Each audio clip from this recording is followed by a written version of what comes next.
Hello friends, good evening and welcome to the success Kendra. Friends देखिए, आज इस session में हम लोग बीपीएससी टीआरई 3.0 यानी कि बीपीएससी टीचर 3.0 जो न्यू वैकेंसी 2024 में आई हुई है, जिसका एग्जाम मार्च 2024 में लिया जाएगा। फ्रेंड्स उसके लिए एनसीईआरटी और एससीईआरटी बुक से क्लास 6, क्लास 7 और क्लास 8 के हिस्ट्री के जो चैप्टर वाइज एमसीक्यू हैं उनको आज एक ही सेशन में हम लोग डिस्कस कर लेंगे।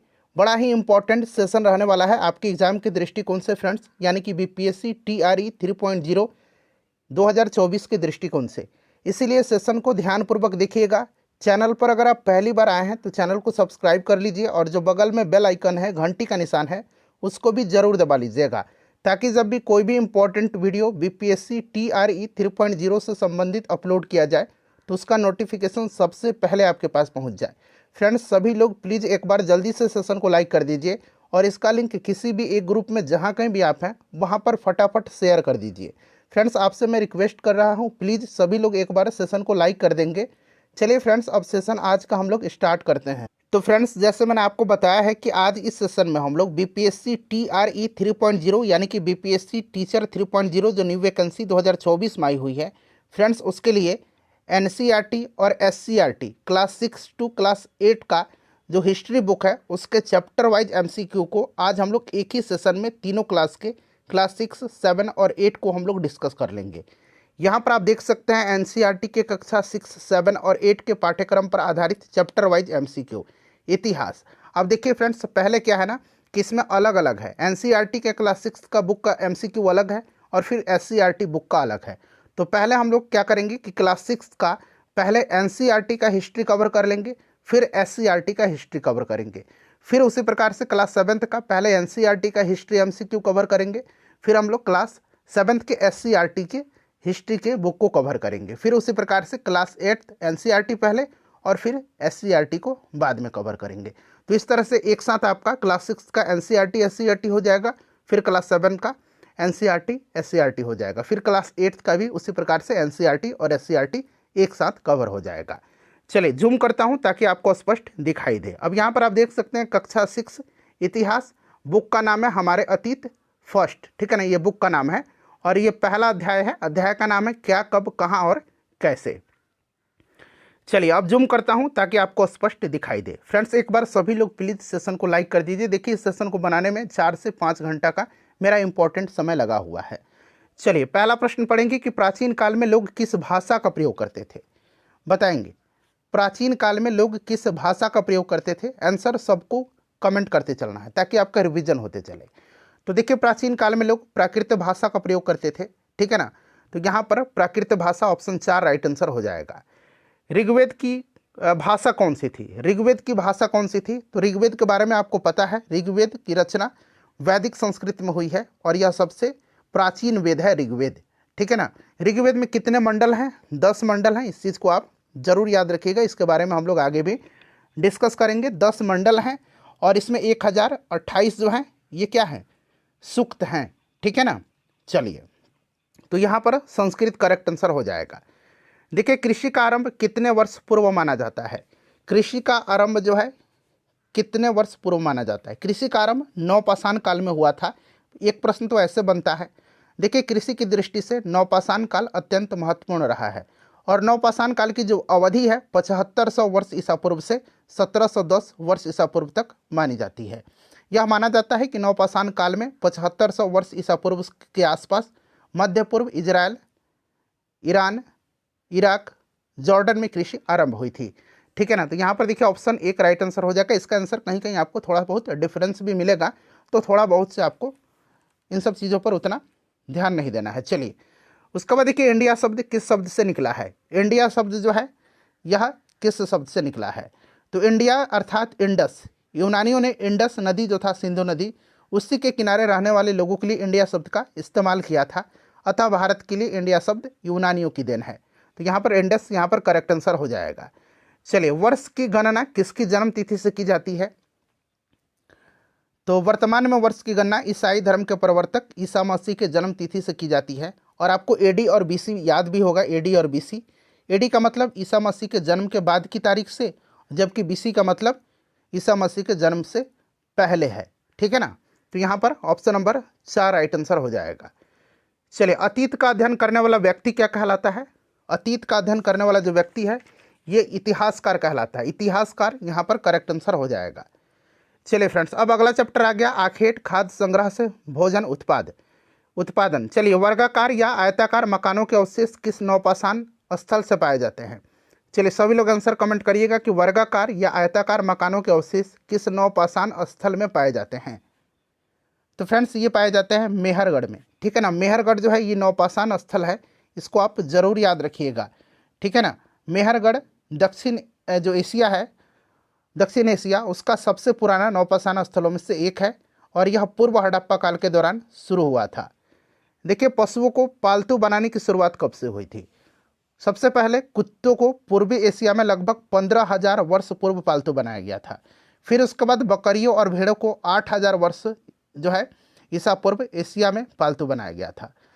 ठीक है, याद रखेंगे। तो यहाँ पर पूछा गया है कि पशुओं को 15,000 ईसा पूर्व पालतू बनाया गया था कुत्तों को, और 8,000 साल पहले जो है यानी कि 8,000 वर्ष ईसा पूर्व भेड़ और बकरियों को बनाया गया था। तो यहाँ पर राइट आंसर यहाँ पर क्या हो जाएगा फ्रेंड्स, बताइए करेक्ट आंसर। तो यहाँ पर दे रखा है 8,000 साल पहले। ठीक है ना, जो कि बकरियों और भेड़ों को लगभग 8,000 वर्ष ईसा पूर्व एशिया में पालतू बनाया गया था। चलिए, देखिए, पुरापाषाण काल का समय कितने वर्ष पूर्व है? पुरापाषाण काल का समय कितने वर्ष पूर्व है? तो देखिए फ्रेंड्स, ध्यान दीजिएगा। देखिए, पुरापाषाण काल का जो समय है कहीं कहीं आपको 25 लाख ईसा पूर्व से 10,000 ईसा पूर्व भी मिलेगा। पुरापाषाण काल 2 मिलियन वर्ष पूर्व यानी कि 20 लाख वर्ष पूर्व से लगभग 12,000 वर्ष पूर्व तक माना जाता है। तो यहाँ पर देखिए 20 लाख से 12,000 वर्ष। ठीक है ना, तो ऑप्शन नंबर यहाँ पर 1 राइट आंसर हो जाएगा। और समय के इस लंबे खंड को निम्न, मध्य और उच्च पुरापाषाण काल में विभाजित किया गया है। समय की यह सबसे लंबी अवधि मानव इतिहास के 99% हिस्सों को कवर करती है। चलिए, उसके बाद देखिएगा कि मानव इतिहास की लगभग 99% कहानी किस काल में घटित हुए थे? तो अभी मैंने आपको बता ही दिया कि यह पुरापाषाण काल में। चलिए, उसके बाद देखिएगा कि मेसोलिथिक या मध्यपाषाण युग। कहीं कहीं मध्यपाषाण मिल जाएगा और सीधे कहीं प्रश्न में आपको मेसोलिथिक पूछ दिया जाएगा। तो दोनों नाम याद रखिएगा, मेसोलिथिक या मध्यपाषाण युग के संबंध में निम्नलिखित कथनों पर विचार करिए और यहाँ से आपको नीचे दिए गए कोड में से सही विकल्प चुनना है। पहले क्या करिए, आप तीनों स्टेटमेंट को पढ़िए। ठीक है ना, देखिए, इस अवधि के दौरान पत्थर के औजार को माइक्रोलिथ कहा जाता था। बिल्कुल कहा जाता था। इस अवधि के दौरान पाए जाने वाले जो पत्थर के औजार थे ये सामान्य रूप से छोटे होते थे और इन्हीं को माइक्रोलिथ कहा जाता था। तो ये तो सही है, पत्थर के औजार आकार में बड़े होते थे, नहीं, सामान्यतः ये छोटे होते थे और इनको माइक्रोलिथ कहा जाता था। तो ये गलत है। और इस अवधि के दौरान पुराने किस्म के औजार अनुपस्थित थे। बिल्कुल, इस समय पुराने किस्म के औजार उपयोग में लाए जाते थे। तो ये भी गलत हो जाएगा, क्योंकि लाए जाते थे, उपस्थित थे। तो केवल एक जो होगा यहाँ पर राइट आंसर हो जाएगा। तो देखिए, ऑप्शन में आपका केवल एक, ऑप्शन 3 में दिया गया है। चलिए, क्वेश्चन नंबर 6 आ गया। आप क्वेश्चन नंबर 6 पढ़िएगा कि नवपाषाण काल के औजारों के संबंध में निम्नलिखित में से कौन सा कथन जो है यहाँ पर सही दिया गया है? विकल्प से आपको बताना है। औजार पॉलिश किए गए थे। बिल्कुल, औजार पॉलिश किए गए थे। और ओखल और मुसल का उपयोग अनाज को पीसने के लिए किया जाता था। बिल्कुल किया जाता था। ओखल और मुसल का उपयोग आज भी हजारों साल बाद गाँव में किया जाता है इसका उपयोग।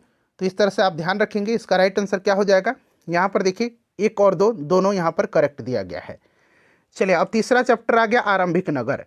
चलिए, प्रश्न पढ़िएगा कि नवपाषाण युग के पुरास्थलों में किस प्रकार के बर्तन मिले हैं? नवपाषाण युग के पुरास्थलों में किस प्रकार के बर्तन मिले हैं? तो फ्रेंड्स, ये मिट्टी के बर्तन मिले हैं। और आपको पता है नवपाषाण युग में खाना पकाने और खाने पीने के लिए बर्तनों की आवश्यकता थी, इसलिए हाथ से बने हुए जो बर्तन थे शुरुआती चरण में पाए जाते थे। चूँकि नवपाषाण काल में अनाज उगाना और जानवरों को पालतू बनाना ये आर्थिक गतिविधियाँ थी जो थी इनको अपनाई गई थी, और इसीलिए उनको बर्तन की आवश्यकता थी जिनमें वे अपने खाद्यान्न और दूध जमा कर सकें। तो ये आपके मिट्टी का। अच्छा, एक प्रश्न बनता है कि पुरापाषाण काल के किस काल में मिट्टी के बर्तनों का उपयोग सबसे पहले प्रमाण इसका मिलता है? तो ये यही नवपाषाण काल में मिलता है। इस चीज़ को आप ध्यान रखेंगे। चलिए, बुर्जहोम में किस प्रकार के निवास स्थान मिले हैं? बुर्जहोम में किस प्रकार के निवास स्थान मिले हैं? तो फ्रेंड्स देखिए, बुर्जहोम की बात करते हैं तो बुर्जहोम नवपाषाण स्थल भारतीय केंद्र शासित प्रदेश जम्मू कश्मीर के श्रीनगर जिले के कश्मीर घाटी में है। ठीक है ना। और ज़मीन में खोदे गए गड्ढे वाले घर, गर्त आवास जिनको कहा जाता था, बुर्जहोम में ये पुरातात्विक स्थल पाए गए हैं। बुर्ज में कई प्राचीन भूमिगत गड्ढे पाए जाते थे और इन गड्ढों को छप्परों से ढक करके लोग उनमें रहते थे। तो जमीन के नीचे यहाँ पर राइट आंसर हो जाएगा। देखिए मेहरगढ़ में कपास की खेती के प्रमाण कितने वर्ष पूर्व मिले हैं? मेहरगढ़ में कपास के खेती के प्रमाण, तो देखिए फ्रेंड्स अगर हम बात करते हैं तो मेहरगढ़ में लगभग 7000 वर्ष पूर्व कपास उगाई जाती थी और इससे पता चलता है कि दक्षिण एशिया में कपास की खेती का एक लंबा इतिहास है और यह उन शुरुआती क्षेत्रों में से एक था जहां कपास उगाई जाती थी। 7000 वर्ष पूर्व यहाँ पर राइट आंसर हो जाएगा। देखिए पिरामिडों में दफनाकर सुरक्षित रखे गए शव को क्या कहा जाता है? तो ये आपको भी पता है फ्रेंड्स, इनको मम्मी कहा जाता है, ठीक है ना। मिस्र में पिरामिड पाए जाते हैं और वहाँ के जो तत्काल सम्राट थे उनको जो है राजाओं के शव को दफनाकर सुरक्षित रखा जाता था और इनको मम्मी कहा जाता था। देखिए हड़प्पा की नगर योजना अनूठी विशेषताओं के बारे में निम्नलिखित कथन पर विचार करें। बड़ा ही इंपॉर्टेंट क्वेश्चन है, इसको ध्यान से पढ़िएगा। देखिए घर समान रूप से एक मंजिली होते थे? नहीं, दरअसल क्या होता था कि इनके जो घर होते थे ना, आंगन के चारों ओर बने कमरों के साथ बने मकान 1 या 2 मंजिला ऊंचे होते थे, ठीक है ना। तो एक तो आपका 1 मंजिला गलत हो गया। इनमें से अनेक शहरों में ढकी हुई नालियाँ थी, बिल्कुल ये करेक्ट है, क्योंकि देखिए हड़प्पा सभ्यता जो थी भूमिगत जल निकासी प्रणाली इसकी एक महत्वपूर्ण विशेषता थी, ठीक है ना। तो इसमें से अनेक शहरों के ढकी हुई नालियाँ थी, बिल्कुल यहाँ पर सही दिया गया है, ठीक है ना। तो इस तरह से देखा जाए तो ऑप्शन केवल 2 जो है सही दिया गया है, ठीक है ना, पहला तो गलत हो गया था। चलिए निम्नलिखित कथनों पर विचार करें और नीचे दिए गए सही विकल्प को चुनना है। तांबा ईरान, टीन ओमान, सोना कर्नाटक। बताइए, ध्यान से पढ़िएगा। देखिए हड़प्पा वासी जो थे ना, ये संभवतः वर्तमान राजस्थान और यहाँ तक कि पश्चिम एशिया में ओमान से तांबा प्राप्त करते थे, तो ये गलत हो गया। टीन जो कि कांस्य का उत्पादन होता था, ठीक है ना, उत्पादन करने के लिए तांबे के साथ मिलाया जाता था इसका, तो उसे वर्तमान अफगानिस्तान और ईरान से मंगवाया जाता था, तो ये भी गलत हो गया। सोना कर्नाटक से बिल्कुल मंगवाया जाता था, ठीक है ना। तो ये वाला आपका सही दिया गया है, तो इसीलिए इसका राइट आंसर 3 हो जाएगा। देखिए 3 में क्या है, केवल 3 दिया गया है, ठीक है ना। चलिए फ्रेंड्स अब आ गया अगला चैप्टर कि क्या बताती है हमें किताबें और कब्रें। चलिए सबसे पुराना वेद कौन सा है? तो अभी मैंने आपको बताया था कि सबसे पुराना वेद ऋग्वेद है। 4 वेद है, ऋग्वेद, उसके बाद यजुर्वेद, सामवेद और अथर्ववेद, ठीक है ना। तो सबसे पुराना जो है ये ऋग्वेद है और सबसे बाद का अथर्ववेद है, ठीक है। तो यहाँ पर ऋग्वेद हो जाएगा राइट आंसर। ऋग्वेद में मैंने अभी आपको बताया था कि कितने मंडल हैं, 10 मंडल हैं। चलिए उसके बाद देखिएगा कि ऋग्वेद में वर्णित प्रार्थनाओं को क्या कहा गया है। तो फ्रेंड्स इन प्रार्थनाओं को क्या कहा गया है? इनको सूक्त कहा गया है और 1028 सूक्त हैं इसमें और 10 मंडल हैं, ठीक है ना। चलिए उसके बाद नेक्स्ट क्वेश्चन कर लेंगे कि ऋग्वेद में किस ऋषि के सतलज और व्यास नदी, किस ऋषि के सतलज और व्यास नदियों के साथ वार्तालाप का वर्णन है? बड़ा ही इंपॉर्टेंट क्वेश्चन है। तो फ्रेंड्स ये राइट आंसर आपका विश्वामित्र हो जाएगा। ऋग्वेद में ऋषि विश्वामित्र के बीच संवाद के रूप में एक ऋचा है और 2 नदी ब्यास और सतलज को देवी के रूप में पूजा जाता था, ठीक है ना। और ऋग्वेद के कुछ स्रोत संवाद के रूप में भी हैं, इस चीज़ को आप ध्यान रखिएगा। विश्वामित्र राइट आंसर हो जाएगा, ठीक है ना। चरक ने कौन सी पुस्तक लिखी है? चरक जो थे ये कनिष्क के समकालीन थे और इन्होंने चरक संहिता लिखी है, चरक संहिता लिखी है, इस चीज़ को आप ध्यान रखिएगा। चरक संहिता लिखी है इन्होंने, चरक संहिता राइट आंसर हो जाएगा। चरक संहिता आयुर्वेद का एक प्रसिद्ध ग्रंथ है, तो यहाँ पर देखिए चरक संहिता हो जाएगा। देखिए चरक ने मनुष्य के शरीर में कितनी हड्डियों का वर्णन किया है? तो चरक ने किया है कितनी हड्डियों का? 360 हड्डियों का, ठीक है ना, 360 हड्डियों का। चरक ने मानव शरीर की शारीरिक रचना का अध्ययन किया और निष्कर्ष निकाला कि मानव शरीर में दांतों सहित 360 हड्डियां मौजूद होती हैं। चलिए उसके बाद देखिएगा कि ऋग्वैदिक काल के दौरान प्रचलित राजनीतिक व्यवस्था के बारे में निम्नलिखित कथनों पर विचार करिए और यहाँ से आपको सही विकल्प चुनना है, ठीक है ना। चलिए एक एक करके पढ़ेंगे सभी को और फिर बताइए इसका राइट आंसर क्या होगा। देखिए फ्रेंड्स ऋग्वैदिक काल के दौरान कार्य संपादन के संदर्भ में 2 वर्गों का वर्णन मिलता है। पहला पुरोहित है, जिन्हें कभी कभी ब्राह्मण भी कहा गया है और जो विभिन्न अनुष्ठानों को संपन्न करवाता था, और दूसरा वर्ग राजाओं का था। और इन राजाओं के पास न तो राजधानी थी, न महल थे और न ही सेनाएं थी, और न ही वे अपने कर एकत्र कर सकते थे। सामान्य रूप से राजा का पुत्र राजा नहीं बन सकता था, तो राजा के पास लोगों से कत्र एकत्र करने की शक्ति थी नहीं। राजा का पुत्र स्वाभाविक रूप से राजा का उत्तराधिकारी होता था, ये भी नहीं होगा। तो ऑप्शन नंबर यहाँ पर देखिए कौन सा होगा, उपयुक्त में से कोई नहीं यहाँ पर राइट आंसर हो जाएगा। चलिए, चरक संहिता के बारे में निम्नलिखित कथनों पर विचार करिए और नीचे दिए गए कोड में से सही आंसर आपको चुनना है। इसकी रचना प्रसिद्ध चिकित्सक चरक ने किया है, सही है। और वह बताते हैं कि मानव शरीर में 360 हड्डियां हैं, अभी मैंने आपको बताया था। दोनों स्टेटमेंट यहाँ पर सही दिया गया है। तो आइए अब यहाँ पर राइट आंसर क्या हो जाएगा, दोनों 1 और 2, ठीक है ना। तो ऑप्शन नंबर यहाँ पर 3 राइट आंसर हो जाएगा। चलिए, अब अगला चैप्टर आ गया राज्य, राजा और एक प्राचीन गणराज्य। देखिए, प्रश्न पड़िएगा कि युद्ध क्षेत्र में राजा का सहचर कौन होता था। तो युद्ध क्षेत्र में राजा का जो सहचर होता था वो कौन होता था, तो फ्रेंड्स सारथी होता था, ठीक है ना। सारथी होता था, सहचर वह जो साथ चलता है और साथ चलने वाला ही सारथी या हमराही कहलाता है, ठीक है ना। तो ये सारथी होगा। चलो, उसके बाद देखिएगा कि महाजनपदों का उदय कब हुआ था। बताइए, महाजनपदों का उदय कब हुआ था। तो फ्रेंड्स, ये आपका 6ठी शताब्दी ईसा पूर्व में, ठीक है ना। तो यहाँ पर आप देख सकते हैं, यहाँ पर राइट आंसर ऑप्शन नंबर 2 हो जाएगा, 700 से लेकर के 600 ईसा पूर्व। चलिए, 16 महाजनपद थे और इन महाजनपदों में मगध सबसे शक्तिशाली हुआ करता था। मगध की राजधानी गिरिब्रज या राजगृह थी। देखिए, प्रश्न आ गया, बड़ा इंपॉर्टेंट है कि मगध की प्रारंभिक राजधानी कौन सी थी। तो ये गिरिब्रज या राजगृह दोनों याद रखिएगा, ठीक है ना। देखिए, अजातशत्रु कहाँ का शासक था। अजातशत्रु जो था ये कहाँ का शासक था। तो अजातशत्रु जो था ये आपको भी पता है कि कहाँ का शासक था, फ्रेंड्स मगध का शासक था, ठीक है ना। ये किसका पुत्र था, तो फ्रेंड्स ये बिंबिसार का पुत्र था। मगध पर जो हर्यंक वंश का संस्थापक था बिंबिसार, उसी का पुत्र था। और इसने अपने पिता को मार करके सिंहासन प्राप्त किया हुआ था। इस चीज़ को आप ध्यान रखिएगा, ठीक है ना। फिर इसका पुत्र अजातशत्रु का उदयन हुआ। उदयन ने अपने पिता को मारा, फिर गद्दी प्राप्त की। तो ये आपका हर्यंक वंश है। और हर्यंक वंश को इसीलिए क्या कहा जाता है, पितृहंता वंश कहा जाता है, क्योंकि इन्होंने अपने पिताओं को मार करके सिंहासन प्राप्त किया था, इसलिए इनको पितृहंता वंश भी कहा जाता है। मगध की स्थापना किसने की थी। तो मगध की स्थापना किसने किया था, बता दीजिए। बिंबिसार यहाँ पर राइट आंसर हो जाएगा, हर्यंक वंश का संस्थापक था। चलिए, उसके बाद देखिएगा कि बाद के वैदिक काल की सामाजिक स्थिति के बारे में निम्न कथनों पर विचार करें और सही आंसर यहाँ से आपको बताना है। चलिए, बताइएगा राइट आंसर क्या होगा। देखिए, महिलाओं और शूद्र दोनों को वेद का अध्ययन करने की अनुमति नहीं थी, बिल्कुल सही है। और वर्ण व्यवस्था जन्म के आधार पर तय की जाती थी, यह भी यहाँ पर सही दिया गया है, ठीक है ना। तो इसलिए आपका दोनों स्टेटमेंट जो होगा ऑप्शन 3, दोनों 1 और 2 दोनों सही दिया गया है। चलिए, अगला प्रश्न है, अगला चैप्टर भी आ गया। प्रश्न है कि बौद्ध धर्म के संस्थापक कौन थे। सिंपल सा क्वेश्चन है, बौद्ध धर्म के संस्थापक गौतम बुद्ध थे, ठीक है ना। लुम्बिनी में इनका जन्म हुआ था। इनको लाइट ऑफ एशिया कहा जाता है, एशिया का ज्योतिपुंज। चले, और इनको ज्ञान प्राप्त हुई थी बोध गया में। पहला उपदेश इन्होंने सारनाथ में दिया था। तो ये सब छोटे छोटे पॉइंट्स हैं, आपको पहले से भी याद होगा। चलिए, तो यहाँ पर सिद्धार्थ दिया गया है। चलिए, इन्हीं का नाम था। चलिए फ्रेंड्स, नेक्स्ट क्वेश्चन है कि महात्मा बुद्ध ने अपना पहला उपदेश कहाँ दिया था। तो अभी मैंने आपको बताया था कि इन्होंने सारनाथ में दिया था, ठीक है। चलिए, उसके बाद देखिए, संस्कृत भाषा के व्याकरण की रचना किसने करने वाले महान विद्वान कौन थे। ये रचना है, ठीक है ना। ये पेज कटा हुआ है इधर।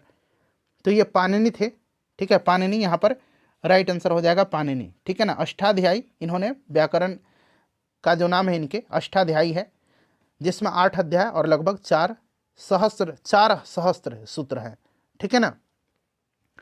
जैन धर्म की शिक्षाएं कहाँ लिखी गई हैं। जैन धर्म की शिक्षाएं कहाँ लिखी गई हैं, चलिए बताइएगा राइट आंसर क्या हो जाएगा। तो देखिए, वल्लभी में जैन आगमों की अंतिम वाचना स्वीकार कर उन्हें लिपिबद्ध किया गया था, वल्लभी में, गुजरात में। तो ऑप्शन यहाँ पर 1 राइट आंसर हो जाएगा। चलिए फ्रेंड्स, अगला प्रश्न करेंगे कि जैन धर्म का मुख्य महाव्रत कौन सा था। जैन धर्म में मुख्य महाव्रत जो थे ये आपके 5 महाव्रत हैं, ठीक है ना। याद रखिएगा 5 महाव्रत। 4 महाव्रत जो हैं ये आपको पार्श्वनाथ ने दिया था, अहिंसा, सत्य, अस्तेय और अपरिग्रह। और 5वां जो है, 5वां ब्रह्म जो था यह आपको किसने दिया, तो 5वां दिया था भगवान महावीर ने, ठीक है ना। 5वां जो था ब्रह्मचर्य को 5वें महाव्रत के रूप में भगवान महावीर जो थे इन्होंने रखा था। तो जैन धर्म का मुख्य महाव्रत कौन सा है, चलिए बताइए। तो यहाँ पर देखिए ब्रह्मचर्य दिया गया है, ठीक है ना। चलिए देखिए, पाणिनि के संबंध में निम्न कथनों पर विचार करें। उन्होंने संस्कृत के लिए व्याकरण तैयार किया था, बताइए सही है या गलत है, सभी लोग बताइए। तो यहाँ पर आप देख सकते हैं बिल्कुल सही है, अष्टाध्यायी। उन्होंने एक विशेष क्रम में स्वर और व्यंजन की व्यवस्था की, ये भी सही है। तो इस प्रकार से देखिए 1 और 2 दोनों यहाँ पर सही दिया गया है। चलिए उसके बाद नेक्स्ट क्वेश्चन कर लेंगे। अगला प्रश्न कि बौद्ध संघ के संबंध में निम्नलिखित कथनों पर विचार करें और सही उत्तर चुनना है। बौद्ध धर्म के नियमों का उल्लेख सुत्त पिटक में किया गया है, सही है या गलत है बताइए।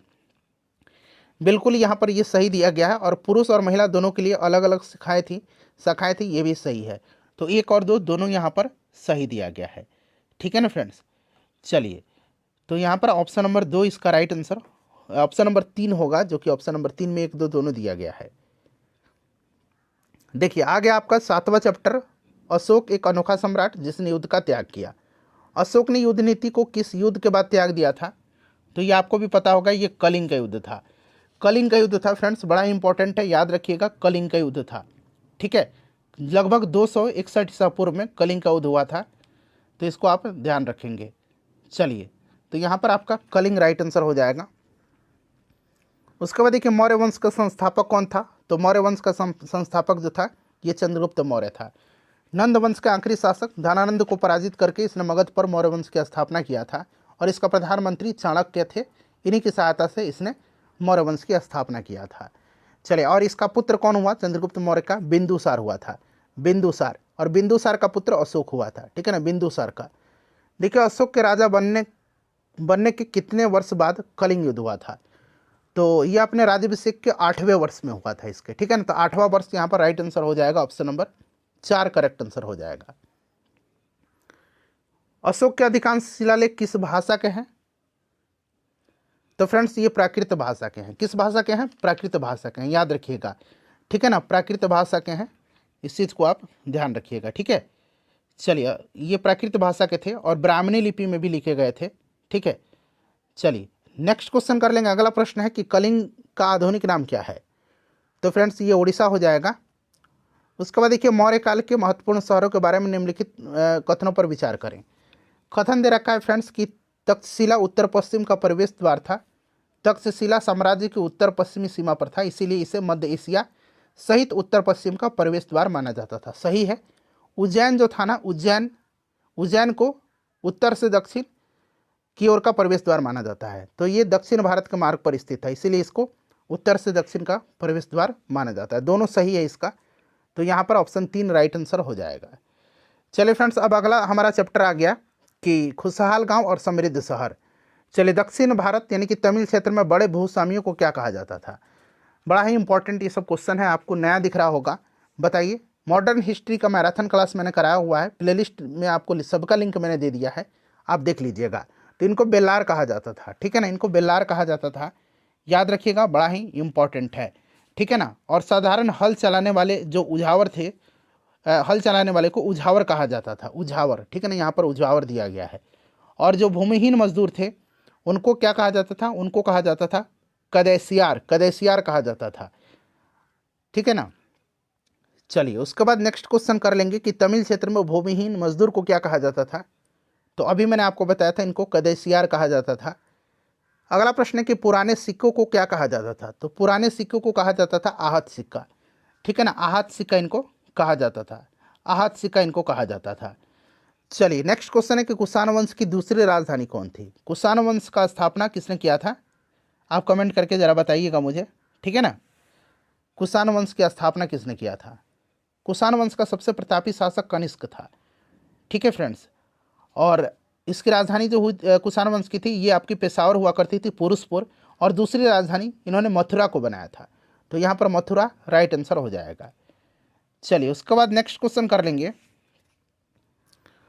कि वलयकूप किसके लिए प्रयुक्त था? वलयकूप यानी कि रिंगवेल जो होता था, इसके साक्ष्य मौर्य युग में मिले हैं और इस वलयकूप का प्रयोग नाली, कूड़ेदान और गुसलखाना के रूप में होता था, ठीक है ना। तो यहाँ पर देखिए इनमें से सभी हो जाएगा, गुसलखाना, कूड़ेदान, नाली, इन सब के रूप में होता था। निम्नलिखित कथनों पर विचार करें। तमिल क्षेत्र में बड़े मजदूरों को कडिसियार के रूप में जाना जाता था। बड़े जमींदारों को क्या कहा जाता था? तो यहाँ पर मैंने आपको बताया है कि बड़े जमींदारों को जो है ये आपको क्या कहा जाता था, पहले आप देख लीजिए, सही विकल्प चुनना है, ठीक है। तो उनको क्या कहा जाता था बताइए, राइट आंसर इसका क्या होगा? ध्यान से पढ़ करके बताया, अभी मैंने आपको बताया है। तो यहाँ पर इनको जो है आपको क्या कहा जाता था, वेल्लार कहा जाता था, वेल्लार कहा जाता था, अभी मैंने आपको बताया है। तो ये गलत हो जाएगा, तमिल क्षेत्र में भूमिहीन मजदूरों को वेल्लार कहा जाता था, नहीं, इनको कडेसियार कहा जाता था। तो ये उल्टा दे दिया गया, दोनों स्टेटमेंट गलत है। तो उपरोक्त में से कोई नहीं यहाँ पर राइट आंसर होगा। चलिए क्वेश्चन नंबर 7 है कि वलयदार कुआं प्राचीन भारत की महत्वपूर्ण विशेषताओं में से एक थी, निम्नलिखित कथनों पर विचार करें। ये वलयदार कुआं शौचालय या कचरा या नाली जैसे दिखाई देते थे, बताइए सही है या गलत है। तो आपका ये सही हो जाएगा, ठीक है ना। और इस प्रकार का वलयदार कुआं सामान्य रूप से राजा के घर में पाया जाता था। तो यहाँ पर जो है राजा के घर में नहीं पाया जाता था, ये आपके आपके सबके यूज के लिए होते थे, ठीक है ना। तो ये आपका गलत हो जाएगा। पूछा है इसमें से, एक मिनट रुक जाइए। हाँ, अब देखिएगा इसमें से पूछ रहा है कि राइट आंसर इसका क्या होगा। तो यहाँ पर केवल एक जो होगा आपका यहाँ पर राइट आंसर हो जाएगा, ठीक है ना। चलिए उसके बाद नेक्स्ट क्वेश्चन है हमारा कि अरिकमेडु कहाँ की तटीय बस्ती थी। अरिकमेडु जो थी यह कहाँ की तटीय बस्ती थी, तो फ्रेंड्स ये पुडुचेरी की थी, ठीक है ना। पुडुचेरी राइट आंसर हो जाएगा। चलिए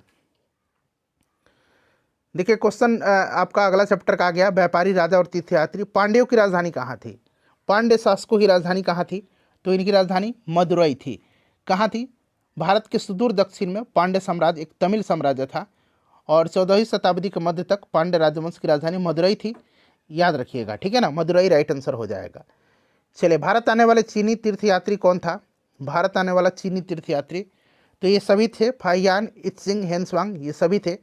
तो एक से अधिक यहाँ पर राइट आंसर हो जाएगा, ठीक है ना। हेंसवांग हर्षवर्धन के समय आया था और फाहियान जो आया था ये चंद्रगुप्त द्वितीय के समय में आया था।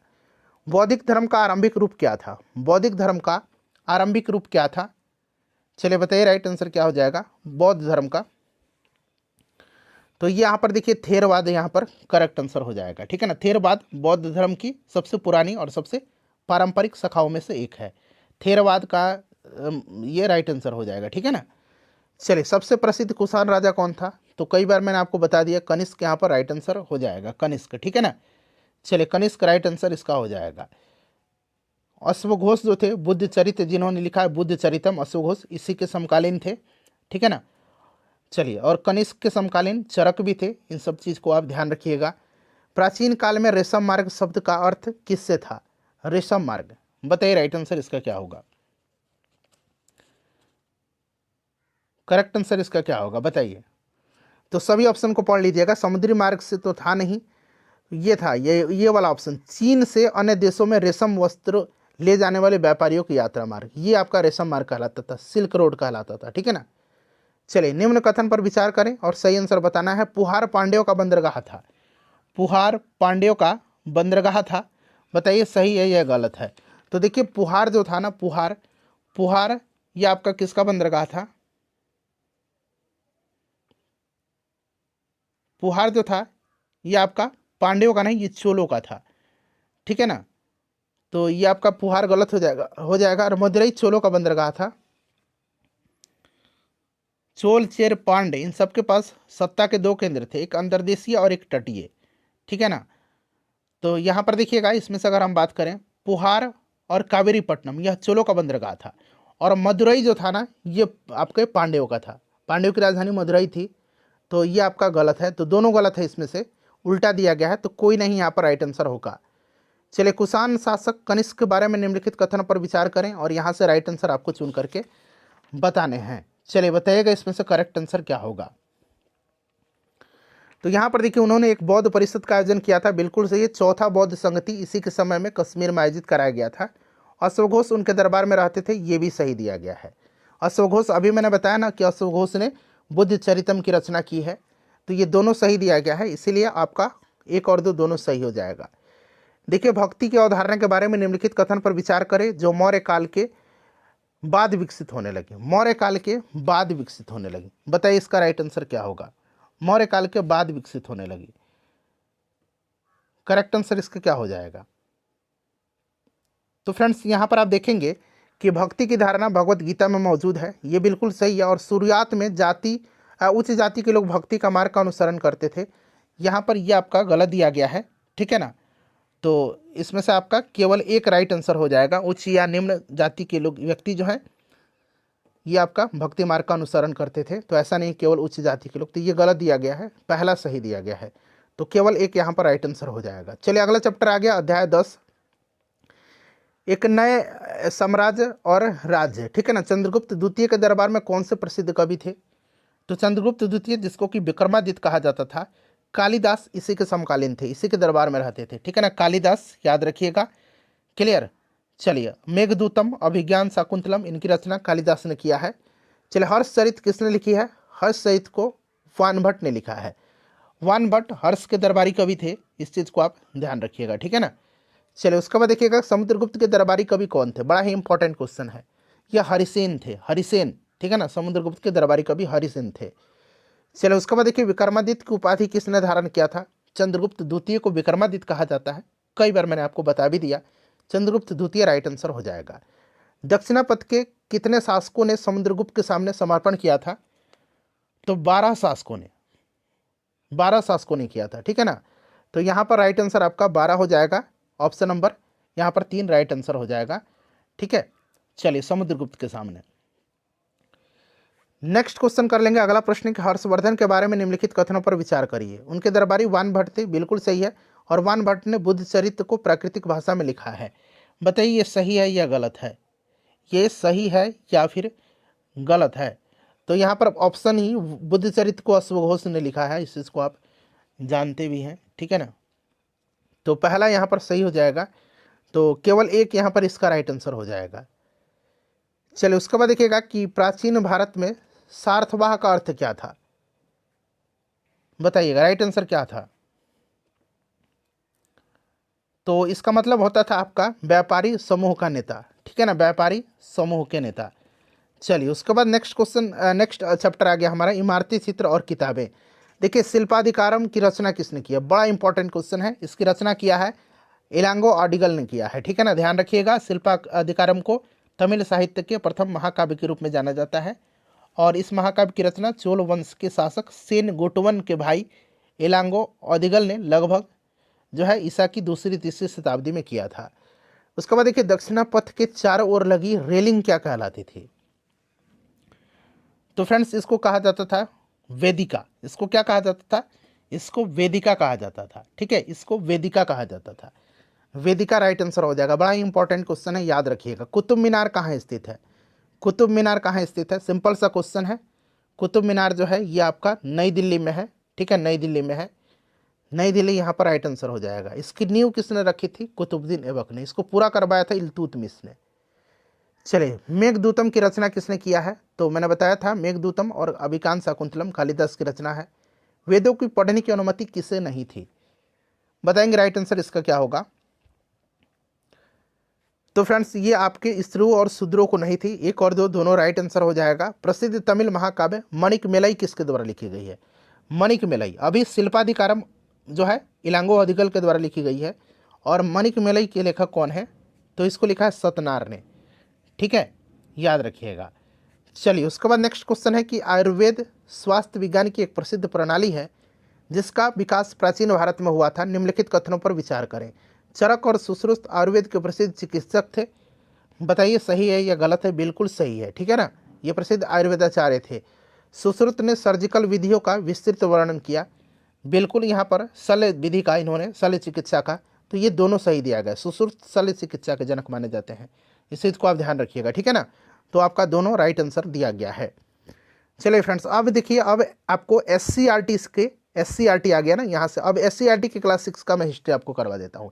NCRT तो मैंने करवा दिया, अब साथ ही साथ SCRT भी मैं कंप्लीट करा देता हूँ, ताकि आपका क्लास 6 कंप्लीट हो जाए। ठीक है ना। चलिए, प्रश्न पढ़िएगा। चैप्टर का नाम है हमारा अतीत। ठीक है ना, हमारा अतीत चैप्टर का नाम है। पहला प्रश्न कि गंगा के दक्षिण में फैली हुई गंगा और उसकी सहायक नदी सोन के पास का क्षेत्र प्राचीन काल में किस नाम से जाना जाता था? तो इसको मगध कहा जाता था। ठीक है ना, ये क्वेश्चन पूछा भी गया है BPSC TRE में पिछले साल।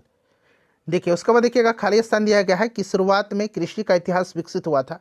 तो मैंने आपको बताया था नवपाषाण काल में कृषि का विकास हुआ था। ऋग्वेद की रचना मूल रूप से किस भाषा में की गई है? तो ये संस्कृत में की गई है। सिंधु घाटी सभ्यता में खोजा गया सबसे पहला स्थल कौन सा है? तो सबसे पहला स्थल जो है ये हड़प्पा है। हड़प्पा है। ठीक है, चलिए दूसरा चैप्टर आ गया, उत्तर भारत को दक्षिण भारत से कौन सा पर्वत अलग करती है। तो ये पर्वत कौन सी है फ्रेंड्स, यह पर्वत कौन सी है बताइएगा, विंध्य पर्वत है, ठीक है ना, विंध्यन पर्वत है। चलिए उसके बाद देखिएगा चावल का प्रमाण कहाँ से मिलता है, चावल का प्रमाण जो है ये कहाँ से मिलता है बताइएगा। चावल का प्रमाण जो है यह कोल्डी हवा वह स्थान है, वहीं से मिलता है जहां भारत में चावल की खेती के सबसे पुराने उदाहरण पाए जाते हैं, ठीक है ना। तो यहाँ पर देखिए कोल्डी हवा राइट आंसर हो जाएगा। चलिए उसके बाद देखिए तीसरा चैप्टर आ गया प्रारंभिक समाज, जो इंपॉर्टेंट क्वेश्चन है वही यहाँ पर दिया गया है, ठीक है ना। तो आप घबराइए मत। प्रारंभिक औजार अधिकांशतः किस चीज़ के बने होते थे, तो मैंने बताया था कि ये पत्थर के बने होते थे, ठीक है ना। चलिए इनका आकार छोटा होता था। पाषाण काल को कितने भागों में बांटा गया है, तो इसको 3 भाग में बांटा गया है, ठीक है ना, 3 भाग में इसको बांटा गया है, पुरापाषाण, मध्यपाषाण और नवपाषाण काल में। चलिए उसके बाद नेक्स्ट क्वेश्चन है कि भीमबेटका किस राज्य में है। भीमबेटका की गुफाएं आपको याद होगा, वहाँ पर आदि मानव द्वारा बनाए गए शैल चित्र और शैलाश्रव का के लिए यह प्रसिद्ध है, मध्य प्रदेश में है भीमबेटका, ठीक है। ऑप्शन नंबर यहाँ पर 2 राइट आंसर हो जाएगा। देखिए अगला चैप्टर है सबसे पहले किस जानवर को मानव ने पालतू बनाया था। तो मैंने आपको बताया था कि सबसे पहले जो है यह बनाया था किसने, कुत्ते को पालतू बनाया था, ठीक है ना, कुत्ते को पालतू बनाया गया था। तो यहाँ पर कुत्ता राइट आंसर हो जाएगा। गेहूं का प्राचीन साक्ष्य कहाँ से प्राप्त होता है, गेहूं का प्राचीन साक्ष्य जो है ये मेहरगढ़ से प्राप्त होता है, ठीक है ना, मेहरगढ़ से प्राप्त होता है। इस चीज़ को आप ध्यान रखिएगा, कहाँ से, मेहरगढ़ से प्राप्त होता है। चलिए मेहरगढ़ यहाँ पर करेक्ट आंसर हो जाएगा। चलिए अगला प्रश्न है कि मेहरगढ़ वर्तमान में कहाँ स्थित है। तो मेहरगढ़ जो है यह नवपाषाण कालीन स्थल है और पाकिस्तान में है, और यहाँ से गेहूं उत्पादन की साक्ष्य मिला है। देखिए किस शहर से बंदरगाह के अवशेष मिले हैं। तो आपको पता है कि सिंधु घाटी सभ्यता का पतन नगर हुआ करता था लोथल, जो कि गुजरात में है, भोगवा नदी के तट पर है। चलिए हड़प्पा सभ्यता की खोज किस वर्ष की गई थी। तो 1921 में इसकी उत्खनन किया गया था, ठीक है ना। तो 1921 यहाँ पर राइट आंसर हो जाएगा। उसके बाद देखिए विशाल स्नानागार जो है, स्नान घर किस नगर से प्राप्त हुए हैं। विशाल स्नानागार और अन्नागार जहाँ अन्न भंडार किया जाता था, ये दोनों आपके मोहनजोदड़ो से मिले हैं। अच्छा मोहनजोदड़ो किस नदी के तट पर है, सिंधु नदी के तट पर है। चलिए अगला चैप्टर आ गया कि वेदों की कुल संख्या कितनी है।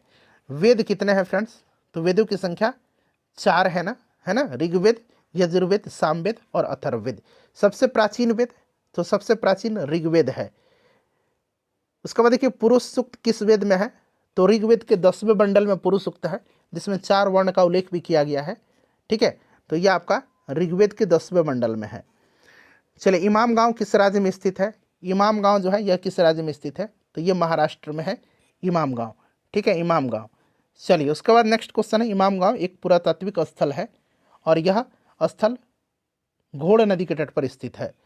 चलिए उसके बाद देखिएगा कि महाजनपदों का विवरण प्राप्त होता है। तो महाजनपद जो थे 16 महाजनपद थे, और इनका विवरण हमें बौद्ध ग्रंथ अंगुत्तर निकाय और जैन ग्रंथ भगवती सूत्र से प्राप्त होता है। तो बौद्ध और जैन ग्रंथ से, ठीक है ना। कौन सा महाजनपद बिहार में स्थित है। बिहार में जो है कौन सा महाजनपद है, तो इसमें से देखेंगे आप तो आपका अंग महाजनपद है, इसकी राजधानी चंपा है, ये बिहार में है। मगध भी है, ठीक है, और वज्जी भी है, वैशाली वज्जी की राजधानी थी। तो 3 महाजनपद हैं। मगध के शासक अजातशत्रु की राजधानी कहाँ थी। तो अजातशत्रु की राजधानी जो थी ये आपकी राजगृह थी, ठीक है। चलिए उदयन ने पाटलिपुत्र की स्थापना किया था। निम्नलिखित में से किसे मगध के महाजनपद का संस्थापक माना जाता है। तो फ्रेंड्स ये किसको माना जाता है, यह माना जाता है जरासंघ को, ठीक है ना। उसके बाद जरासंघ को, उसके बाद हर्यंक वंश आया, बाद में बिंबिसार ने इसका स्थापना किया था। देखिए गौतम बुद्ध का जन्म पूछा गया है, 563 ईसा पूर्व में इनका जन्म लुम्बिनी में हुआ था, ठीक है फ्रेंड्स, याद भी होगा नेपाल में पड़ता है। तो यहाँ पर 563 ईसा पूर्व। जैन धर्म के संस्थापक कौन थे। जैन धर्म के संस्थापक ऋषभदेव थे। ऋषभदेव पहले तीर्थंकर हैं और जैन धर्म के आखिरी तीर्थंकर, और 24वें कौन हैं, तो वर्धमान महावीर हैं। और यहाँ पर देखिए आपका राइट आंसर हो जाएगा ऑप्शन नंबर 2, ठीक है ना। महावीर 24वें हैं और पार्श्वनाथ कौन से संस्थापक हैं, पार्श्वनाथ 23वें हैं, ठीक है। चलिए उसके बाद नेक्स्ट क्वेश्चन है, महावीर ने कब निर्वाण प्राप्त किया, यानी कि इनकी मृत्यु पूछा जा रहा है। तो महावीर जी की निर्वाण प्राप्ति 468 ईसा पूर्व 72 वर्ष की आयु में हुई थी, 72 वर्ष की आयु में, ठीक है, पावापुरी में। तो यहाँ पर देखिएगा 468 ईसा पूर्व दिया गया है। महात्मा बुद्ध ने अपना पहला उपदेश कहाँ दिया था? तो फ्रेंड्स ये कहाँ पर दिया था? सारनाथ में दिया था, ठीक है ना। चलिए उसके बाद देखिएगा नेक्स्ट क्वेश्चन है कि सम्राट अशोक कहाँ का शासक था? सम्राट अशोक देवनाम प्रिय के नाम से भी इसको जाना जाता है, और यह शासक कहाँ का था? तो फ्रेंड्स मगध का। चलिए उसके बाद देखिए किस युद्ध को जीतने के बाद सम्राट अशोक का मन दुख से भर गया? तो ये कलिंग युद्ध था, याद रखिएगा कलिंग युद्ध था, और अपने राज्याभिषेक के 8वें वर्ष इसने कलिंग पर आक्रमण किया था। चलिए उसके बाद नेक्स्ट क्वेश्चन है कि सर्वप्रथम ब्राह्मणी लिपि को किसने पढ़ा था? तो अशोक के शिलालेख को पढ़ने की जो सफलता मिली थी ये जेम्स प्रिंसेप को मिली थी 1837 में, 1837 में जेम्स प्रिंसेप, याद रखिएगा। चलिए उसके बाद देखिएगा अगला चैप्टर है कि छोटे एवं स्वतंत्र किसानों को कहा जाता था? छोटे एवं स्वतंत्र किसानों को गृहपति कहा जाता था, ठीक है ना।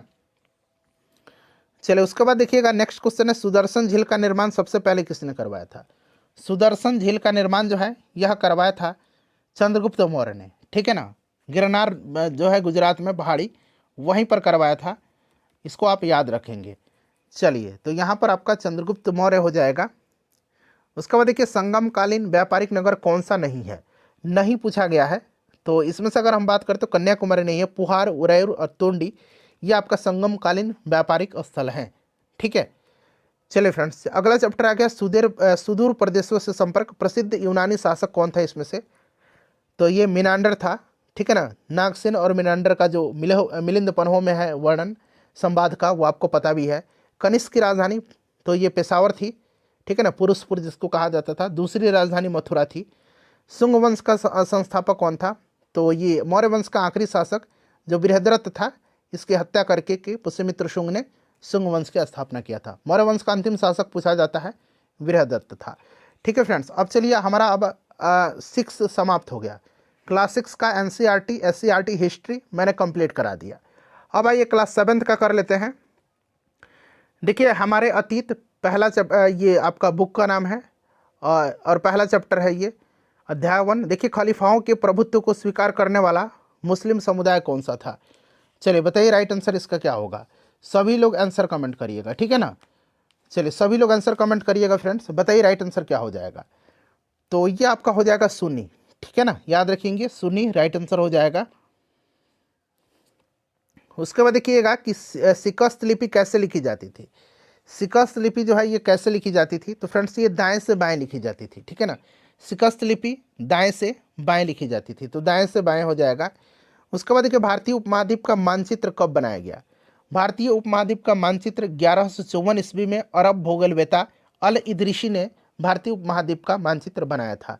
1154 में अल इदरीशी ने, ठीक है ना, अल इदरीशी यहाँ मैं लिखता हूँ, अल इदरीशी ने बनाया था। चलिए उसके बाद देखिएगा कि मध्यकाल में रहट का प्रयोग किस कार्य के लिए किया जाता था? रहट जो होता था इसका प्रयोग सिंचाई के लिए किया जाता था, ठीक है ना, सिंचाई के लिए। रहट का पहिए से जो मवेशी थे घुमाते थे। अभी भी बहुत जगह पारंपरिक तरीके से सिंचाई की जाती है, रहट का प्रयोग होता भी है अभी भी। देखिए सोमनाथ मंदिर को कौन लूटा था? सोमनाथ मंदिर को लूटा था कौन? बताएंगे राइट आंसर। 1025 ईस्वी में मोहम्मद गजनी ने गुजरात के पश्चिम तट पर सौराष्ट्र में आपका वहाँ पर आक्रमण किया था, ठीक है ना।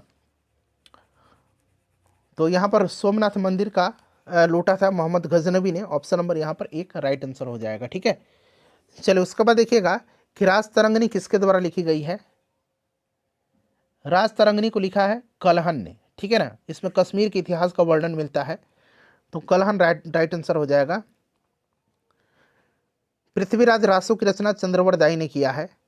चलिए पृथ्वीराज तृतीय और मोहम्मद गोरी के बीच कौन सा युद्ध हुआ था? पृथ्वीराज चौहान और मोहम्मद गोरी के बीच में तराइन का युद्ध हुआ था। तराइन का पहला युद्ध भी हुआ था और तराइन का दूसरा युद्ध भी हुआ। पहला 1191 में हुआ था और दूसरा 1192 में हुआ था। तो 91-92 यहाँ पर दिया गया है, ठीक है ना। चलिए उसके बाद नेक्स्ट क्वेश्चन है कि तंजौर के बृहदेश्वर मंदिर का निर्माण किस चोल शासक ने करवाया था? तो फ्रेंड्स ये किसने करवाया था? राजराज प्रथम ने करवाया था, ठीक है ना। बृहदेश्वर मंदिर का निर्माण राजराजेश्वर मंदिर भी इसको कहा जाता है, इस चीज़ को आप ध्यान रखेंगे। दक्कन के राष्ट्रकूट किनके सामंत थे? दक्कन के जो राष्ट्रकूट थे ये किसके सामंत थे?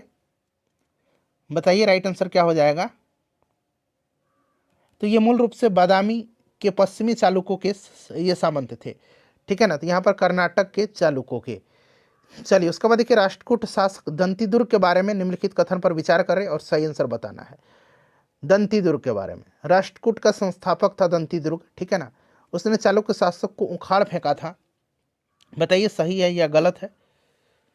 बिल्कुल यहाँ पर जो है फ्रेंड्स ये आपका सही दिया गया है, और उन्होंने हिरण्यगर्भ नामक एक यज्ञ भी किया था, ये भी सही है। तो यहाँ पर आपका एक और दो दोनों सही हो जाएगा। देखिए, करों के प्रकारों के बारे में चोल शिलालेख में उल्लेखित निम्नलिखित कथन पर विचार करें, और यहाँ पर सही आंसर आपको चुन करके बताना है। वेटी एक प्रकार का ऐसा कर था जिसे नगद में संग्रहित किया जाता था। बताइए। और कदमई एक भू राजस्व था। अब यहाँ पर फ्रेंड्स आप ध्यान देंगे, मैं आपको बताता हूँ। देखिए, वेटी एक प्रकार का ऐसा कर था जिसे नगद में आपको संग्रहित किया जाता था, ठीक है ना, नगद में संग्रहित किया जाता था।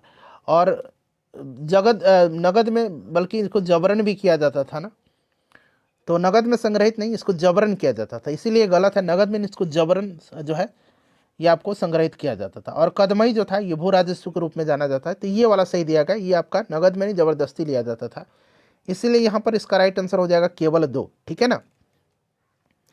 त्रिपक्षीय संघर्ष के बारे में निम्नलिखित कथन पर विचार करें, और यहाँ पर आपको सही आंसर चुन करके बताने हैं।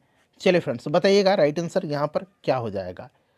तो यहाँ पर देखिएगा, कन्नौज पर नियंत्रण त्रिपक्षीय संघर्ष का एक कारण था, बिल्कुल सही है। प्रतिहार, राष्ट्रकूट और पाल, इनके बीच ये त्रिपक्षीय संघर्ष हुआ था, तो दोनों स्टेटमेंट सही दिया गया है, ठीक है ना।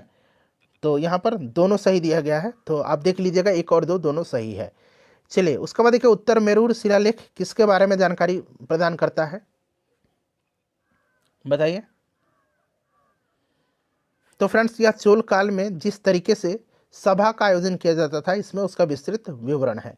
ऑप्शन यहाँ पर 1 यहाँ पर राइट आंसर हो जाएगा, ठीक है। चलिए अगला प्रश्न करेंगे। अगला चैप्टर भी आ गया कि रजिया सुल्तान दिल्ली की गद्दी पर कब बैठी थी। रजिया सुल्तान इल्तुतमिश की बेटी थी, ठीक है, और यह गद्दी पर बैठी थी कब, 1236 में, ठीक है ना, 1236 में बैठी थी। चलिए, और पहली मतलब ये महिला मुस्लिम शासिका भी हैं। सांकेतिक मुद्रा चलाने वाला सुल्तान कौन था। सांकेतिक मुद्रा को चलाया था किसने, मोहम्मद बिन तुगलक ने चलाया था, ठीक है ना। सांकेतिक मुद्रा इसने जो है जारी किया, पीतल और तांबे के सिक्के ढाले जाते थे सांकेतिक मुद्रा में। चलिए, और 1329 में अपनी राजधानी को दौलताबाद स्थानांतरित किया, और तुगलक ने प्रतिनिधि या सांकेतिक मुद्रा की शुरुआत भी किया था, तो इस चीज़ को याद रखिएगा। इब्न बतूता इसी के समय आया था। दिल्ली सल्तनत का अंतिम राजवंश, तो ये लोधी वंश था, ठीक है ना, लोधी वंश इसका राइट आंसर हो जाएगा। बहलोल लोधी ने इसकी स्थापना किया था, लोधी वंश करेक्ट आंसर हो जाएगा। चलिए उसके बाद नेक्स्ट क्वेश्चन कर लेंगे कि हौज खास यानी कि शाही टंकी कहाँ पर स्थित है। तो हौज खास जो है ये दिल्ली में स्थित है, हौज खास दिल्ली में स्थित है, याद रखिएगा।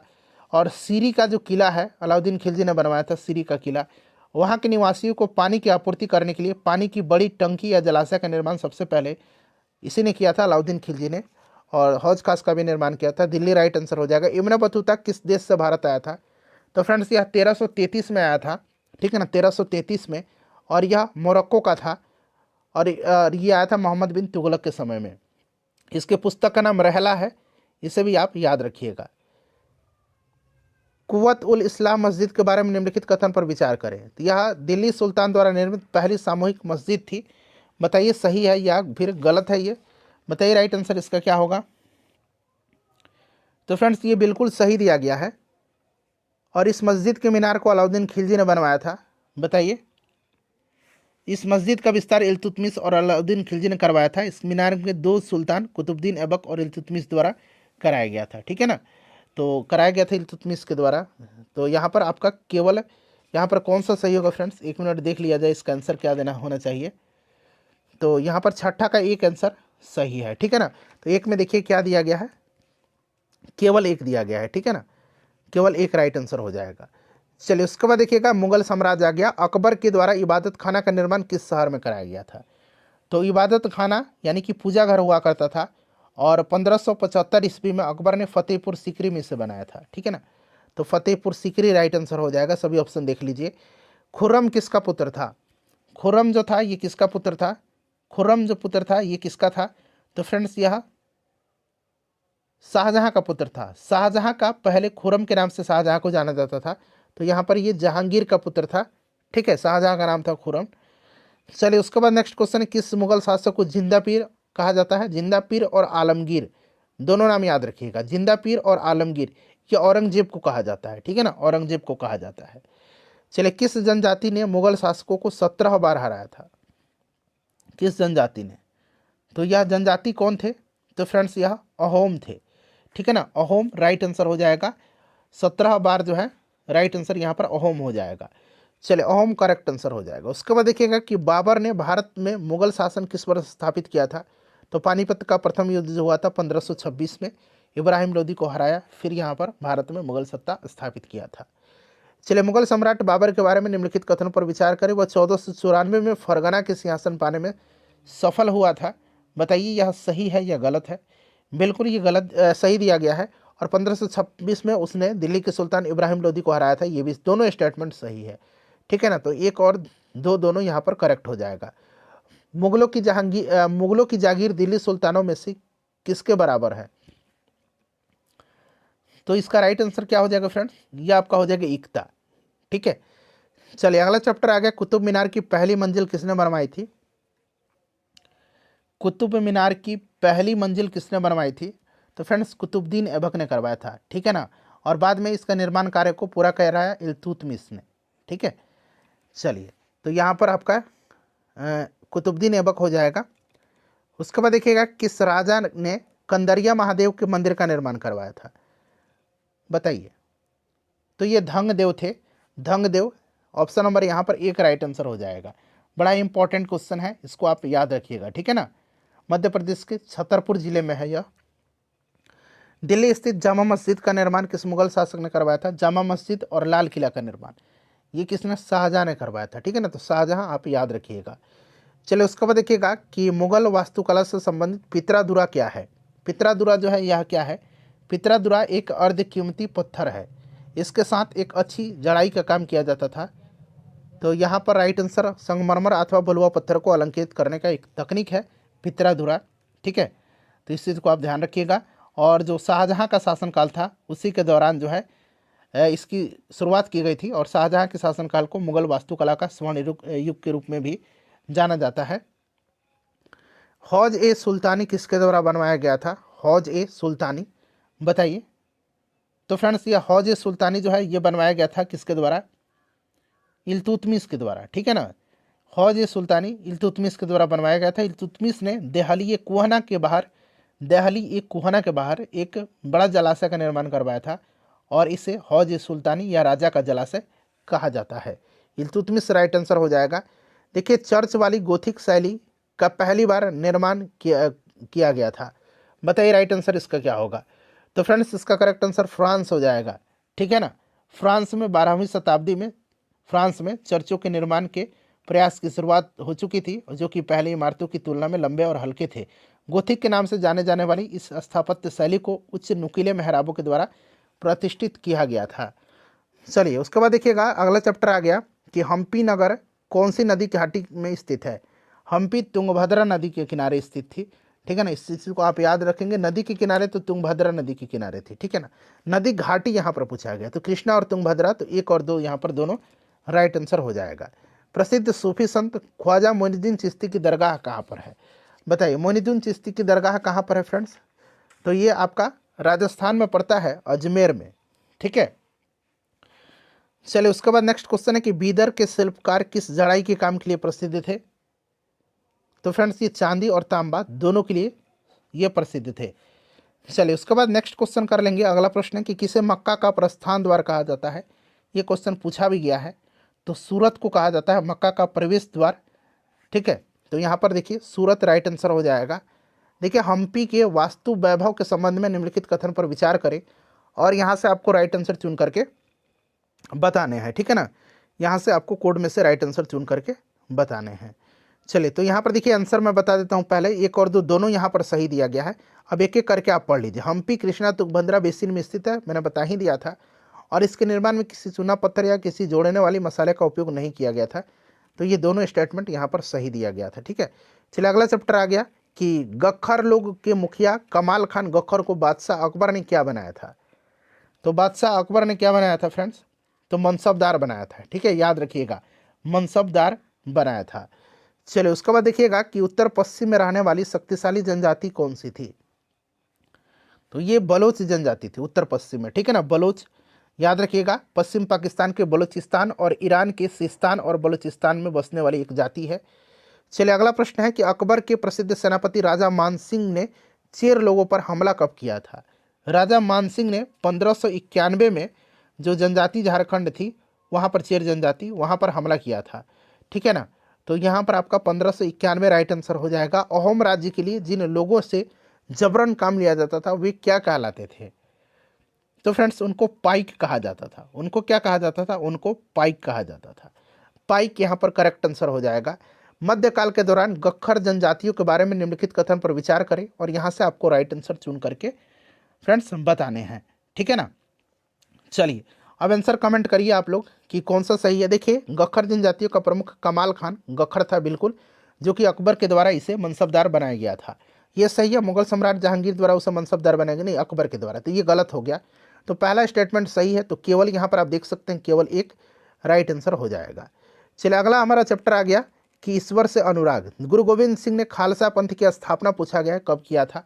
सिखों के ये 10वें और आखिरी गुरु थे। 1666 में पटना में इनका जन्म हुआ था और 1699 में इन्होंने खालसा पंथ की स्थापना किया था। चलिए उसके बाद देखिएगा कि नैनार संप्रदाय के लोग किनकी भक्ति करते थे। नैनार शिव के उपासक थे। नैनार जो थे ना ये शिव के उपासक थे और अलवार जो थे अलवार ये विष्णु के उपासक थे। चलिए उसके बाद देखिएगा कि 1606 ईस्वी में किस सिख गुरु को मृत्युदंड दिया गया था।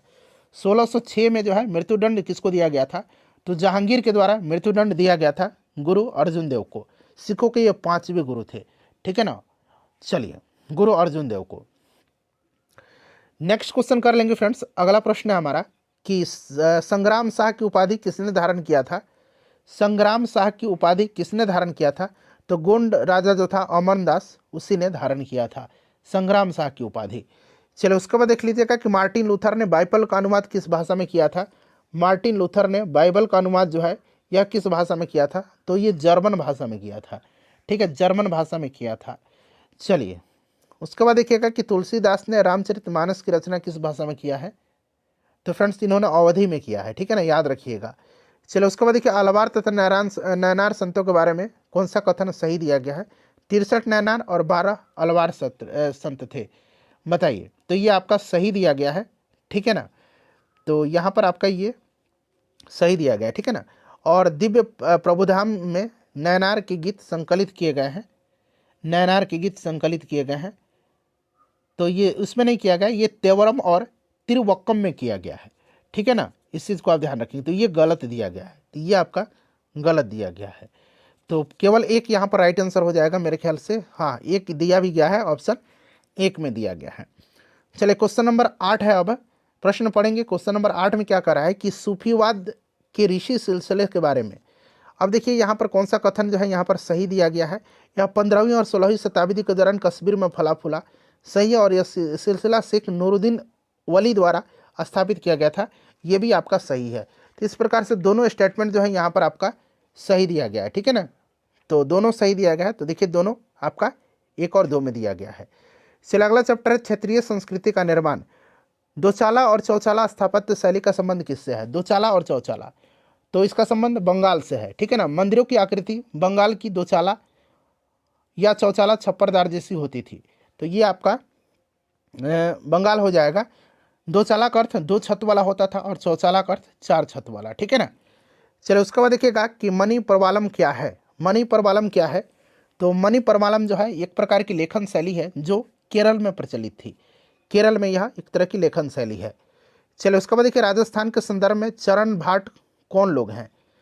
चारण भाट कौन लोग हैं, तो देखिए राजस्थान के संबंध में चारण भाट कहानी काव्य और गीत गाने वाले लोग होते थे, ठीक है ना। राजस्थान में विभिन्न जो जातियाँ थी उन्हीं की वंशावली रखने वाले लोग भाट कहलाते हैं।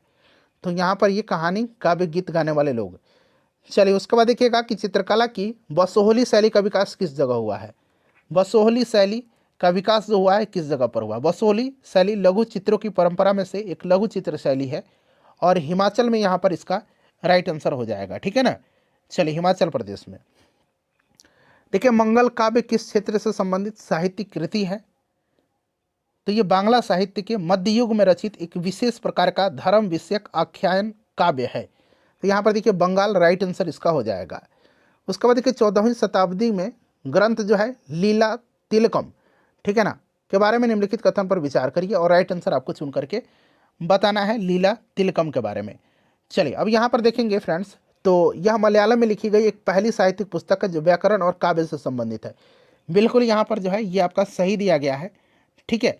उसके बाद देखिएगा कि इस पुस्तक की रचना मलयालम भाषा में की गई है। इस पुस्तक की रचना जो है मलयालम भाषा में की गई है, बताइए। तो ये आपकी संस्कृत में मिली है, ठीक है ना, तो ये संस्कृत में है। तो इस तरह से केवल एक यहाँ पर राइट आंसर हो जाएगा। देखिए केवल एक यहाँ पर राइट आंसर दिया गया है, ठीक है ना।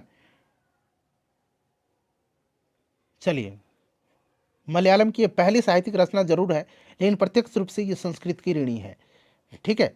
चलिए उसके बाद नेक्स्ट क्वेश्चन है हमारा कि जोधपुर के राजा अजीत सिंह को कहाँ की सूबेदारी मिली थी? तो फ्रेंड्स इनको कहाँ की सूबेदारी मिली थी? गुजरात की, ठीक है ना, गुजरात की जो मिली थी, राइट आंसर।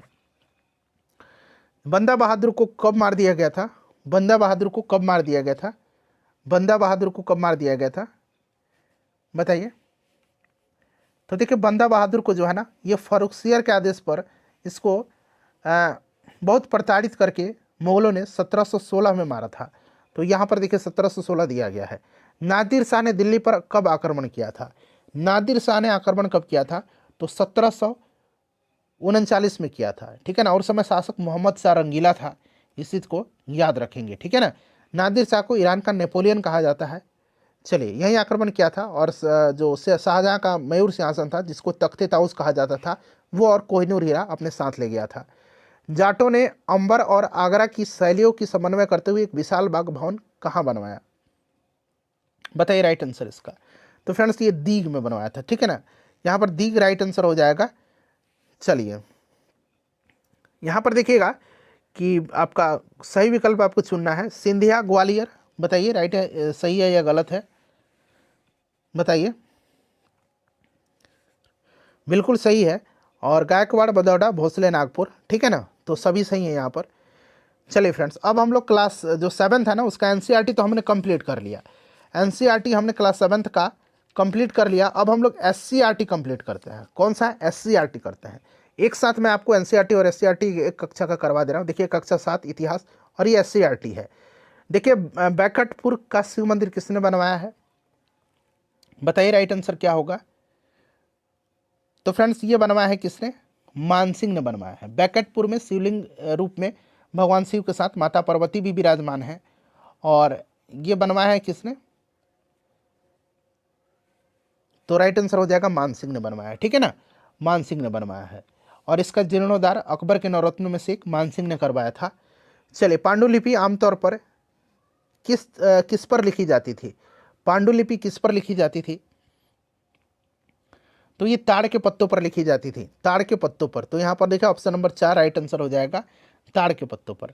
चलिए उसके बाद देखिए भारत में कागज का उपयोग किस शताब्दी के आसपास हुआ था? तो फ्रेंड्स ये आपका यहाँ पर 13वीं शताब्दी दिया गया है। चलिए उसके बाद देखिएगा कि सारनाथ कहाँ पर है? तो सारनाथ उत्तर प्रदेश में है और यहीं पर भगवान बुद्ध ने अपना पहला उपदेश दिया था।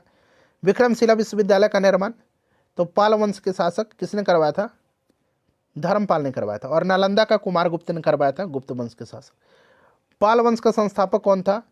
पाल वंश का संस्थापक गोपाल था, ठीक है ना, गोपाल याद रखिएगा। उदंतपुरी में मठ की स्थापना गोपाल ने करवाया था, इस चीज़ को आप ध्यान रखेंगे, उदंतपुरी में।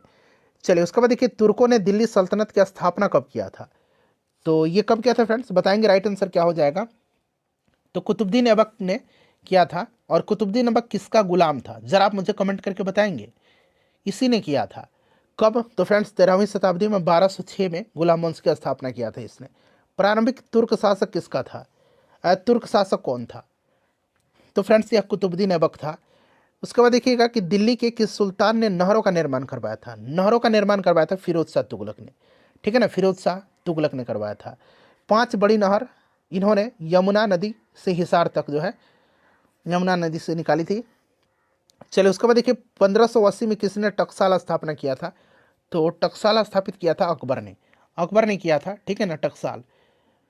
चलिए तो यहाँ पर अकबर, यहाँ पर राइट आंसर हो जाएगा। पटना में चावल का जो बाजार था उसको किस नाम से जाना जाता था? बताइए राइट आंसर क्या होगा?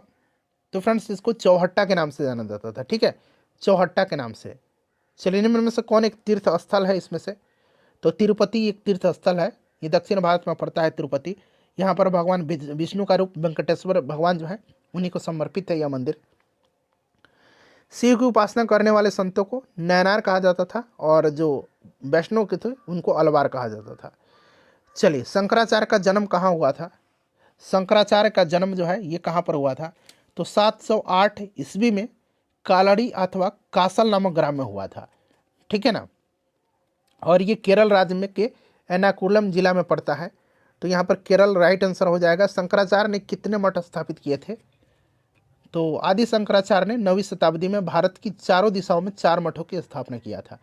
जोशी मठ बद्रीनाथ उत्तराखंड में है, द्वारका में है, पुरी में है और श्रृंगेरी कर्नाटक में है एक, ठीक है।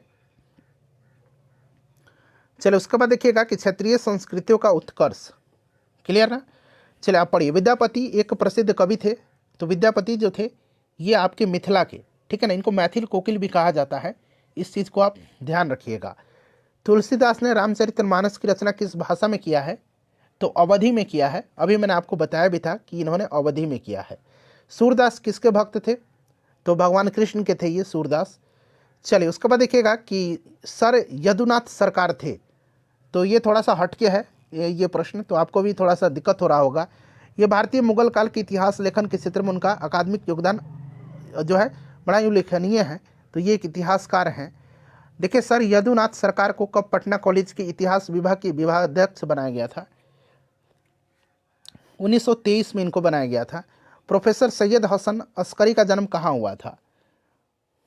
तो इनका जन्म सिवान जिले में हुआ है, ठीक है ना, सिवान जिले में हुआ है। यहाँ पर कट गया है ये ऑप्शन, तो इनको याद रखिएगा, इनका जन्म सिवान में हुआ है, सिवान जिले में इनका जन्म हुआ है। अब चलिए फ्रेंड्स यहाँ पर आ गया आपका क्लास 8, 6, 7 SCRT NCERT दोनों कंप्लीट हो गया। अब हम लोग क्लास 8 का पहले NCERT कवर करते हैं, ठीक है ना, NCERT, उसके बाद हम लोग SCRT कवर करेंगे। चलिए प्रश्न पढ़ेंगे, थोड़ा सा मैं जूम करता हूँ ताकि आपको और भी स्पष्ट रूप से दिखाई दे। देखिए राष्ट्रीय संग्रहालय और राष्ट्रीय अभिलेखागार कहाँ पर स्थित है? चलिए बताएंगे। सभी लोग आंसर कमेंट करते चलिए, आंसर कमेंट करिए, हारिए मत, बड़ा ही इंपॉर्टेंट सेशन हम लोग कवर कर रहे हैं। तो फ्रेंड्स यह आपका दिल्ली में है, ठीक है ना, कहाँ पर है? दिल्ली में है, याद रखिएगा। चलिए उसके बाद देखिएगा कि ये हिस्ट्री ऑफ ब्रिटिश इंडिया नामक पुस्तक किसने लिखी है? तो फ्रेंड्स इसको लिखा है जेम्स मिल ने। चलिए उसके बाद देखिएगा कि भारत के प्रथम गवर्नर जनरल कौन थे? भारत के प्रथम गवर्नर जनरल, तो ये लॉर्ड विलियम बेंटिंग था, ठीक है ना, पहला गवर्नर जनरल था ये, ठीक है।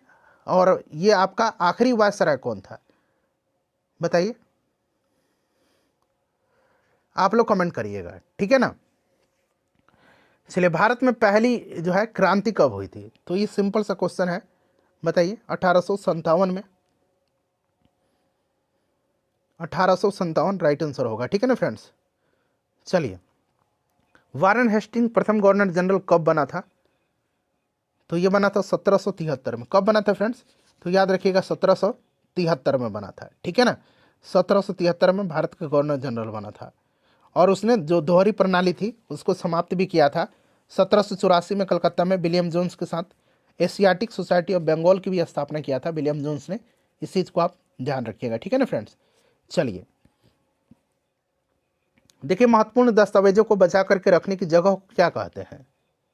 बताइए। तो जिस जगह पर ऐतिहासिक दस्तावेज रखे जाते हैं उनको अभिलेखागार कहा जाता है। देखिए रॉबर्ट क्लाइव ने किसे हिंदुस्तान के नक्शे को तैयार करने का काम सौंपा था? बताइए। तो जेम्स रेनल से, ठीक है ना, जेम्स रेनल से। तो यहाँ पर देखिए जेम्स रेनल दिया भी गया है, इसी से इसने जो है आपका हिंदुस्तान का नक्शा बनाने को कहा था। चलिए नेक्स्ट क्वेश्चन कर लेंगे। अगला प्रश्न है हमारा कि इतिहास को कितने कालों में विभाजित किया गया है? इतिहास को प्रायः 3 कालखंडों में बांटा गया है, एक तो प्राचीन, मध्यकालीन और आधुनिक है। चलिए उसके बाद नेक्स्ट क्वेश्चन कर लेंगे कि भारतीय राष्ट्रीय अभिलेखागार कब बनाया गया था? तो फ्रेंड्स ये बनाया गया था कब? भारतीय राष्ट्रीय अभिलेखागार, इसकी स्थापना 11 मार्च 1891 में कोलकाता में हुई थी, ठीक है ना, इंपेरियल रिकॉर्ड विभाग के रूप में। और 1911 में कलकत्ता से दिल्ली के लिए राजधानी का स्थानांतरण के बाद भारतीय राष्ट्रीय अभिलेखागार के इस वर्तमान जो भवन है अभी 1926 में इसका निर्माण किया गया था। ब्रिटिश भारत का अंतिम वायसराय आ गया, अंतिम वायसराय तो ये लॉर्ड माउंटबेटन था, ठीक है ना। चलिए उसके बाद देखिएगा, लॉर्ड माउंटबेटन था और स्वतंत्रता के बाद वह स्वतंत्र भारत का पहला गवर्नर जनरल भी था और भारत के भारतीय गवर्नर जनरल प्रथम और अंतिम राजगोपालाचारी थे, ठीक है ना। चलिए उसके बाद नेक्स्ट क्वेश्चन है कि हिस्ट्री ऑफ ब्रिटिश इंडिया कृति के बारे में निम्नलिखित कथन पर विचार करें। इसकी रचना जेम्स मिल ने किया है। तो अभी मैंने आपको बताया भी था इस क्वेश्चन के बारे में, हिस्ट्री ऑफ ब्रिटिश इंडिया, इसको लिखा है किसने? तो जेम्स मिल ने लिखा है, ठीक है ना। तो यहाँ पर एक तो सही हो गया, ठीक है। उसके बाद दूसरा कह रहा है कि इस पुस्तक में उन्होंने भारत के इतिहास को 3 भागों में विभाजित किया है। बताइए दूसरा स्टेटमेंट सही है या फिर गलत दिया गया है, बताइए। तो यहाँ पर देखिए ऑप्शन दिया गया है, दोनों सही दिया गया है, ऑप्शन 3 यहाँ पर राइट आंसर हो जाएगा, ठीक है ना। चलिए कौन सा क्वेश्चन है? Question number 11। हाँ ठीक है, चलिए अगला चैप्टर आ गया हमारा कि कोलकाता का पुराना नाम क्या था। तो इसका पुराना नाम कलकत्ता था। नवाब मुर्शीद कुली खान जो था ये कहाँ का नवाब था? नवाब मुर्शीद कुली खान जो था ये कहाँ का नवाब था? तो फ्रेंड्स ये नवाब था बंगाल का, ठीक है ना, बंगाल का नवाब था मुर्शीद कुली खान। याद रखिएगा, इसने अपनी राजधानी को ढाका से मुर्शिदाबाद स्थानांतरित किया था, इस चीज़ को आप ध्यान रखेंगे, ठीक है ना। चलिए उसके बाद नेक्स्ट क्वेश्चन हमारा है कि 1757 ईस्वी में अंग्रेजी शासक कौन था? बताइए। तो रॉबर्ट क्लाइव था, ठीक है ना। बक्सर की लड़ाई कब हुई थी? बक्सर की लड़ाई हुई थी कब? तो फ्रेंड्स 1764 में हुई थी, ठीक है ना। इसमें जो है आपको एक तरफ अंग्रेज थे, दूसरी तरफ मीर कासिम, अवध के नवाब सुजाउद्दौला और मुगल सम्राट शाह आलम द्वितीय थे, ठीक है। फिर भी अंग्रेज जीत गए थे। इसमें अंग्रेजी सेना का नेतृत्व हेक्टर मुनरो कर रहा था। चलिए बक्सर की लड़ाई में कौन हारा था? तो राइट आंसर इसका क्या हो जाएगा फ्रेंड्स? मीर कासिम हार गया था। प्रथम अंग्रेजी कारखाना हुगली नदी के तट पर कब स्थापित की गई थी? तो पहली अंग्रेजी कारखाना 1651 में बंगाल के हुगली नदी के किनारे स्थापित किया गया था, ठीक है ना। तो यहाँ पर 1651 राइट आंसर हो जाएगा। भारत के समुद्री मार्ग की खोज कब हुई थी? वास्को डिगामा ने किया था, 1498 में वह भारत पहुंचा था, ठीक है। चलिए विलय नीति किसने चलाई थी? हड़प नीति, डॉक्ट्रिन ऑफ लैप्स, डलहौजी ने चलाया था, डलहौजी ने चलाया था, ठीक है ना। इस चीज़ को आप ध्यान रखिएगा, डलहौजी राइट आंसर हो जाएगा। व्यापगत का सिद्धांत भी इसको कहा जाता है। अलीवर्दी खां की मृत्यु के बाद बंगाल का नवाब कौन बना? अलीवर्दी खां के मरने के बाद नवाब बनता है सिराजुद्दौला, ठीक है ना। पलासी का युद्ध आपको याद होगा, सिराजुद्दौला और अंग्रेजों के बीच हुआ था 1757 में। अंग्रेज जीते थे, अंग्रेजी सेना का नेतृत्व रॉबर्ट क्लाइव कर रहा था। चलिए रॉबर्ट क्लाइव ने कब आत्महत्या कर लिया था? बताइए। तो 1774 में कर लिया था, ठीक है ना। तो कथित तौर पर 1774। उसके बाद देखिए फोर्ट सेंट जॉर्ज और फोर्ट विलियम को उनके संबंध बस्तियों से चिन्हित करें। फोर्ट सेंट जॉर्ज और फोर्ट विलियम। फोर्ट विलियम तो आपको पता है कि कलकत्ता में है, फोर्ट सेंट जॉर्ज बताइए कहाँ पर है, बताइए।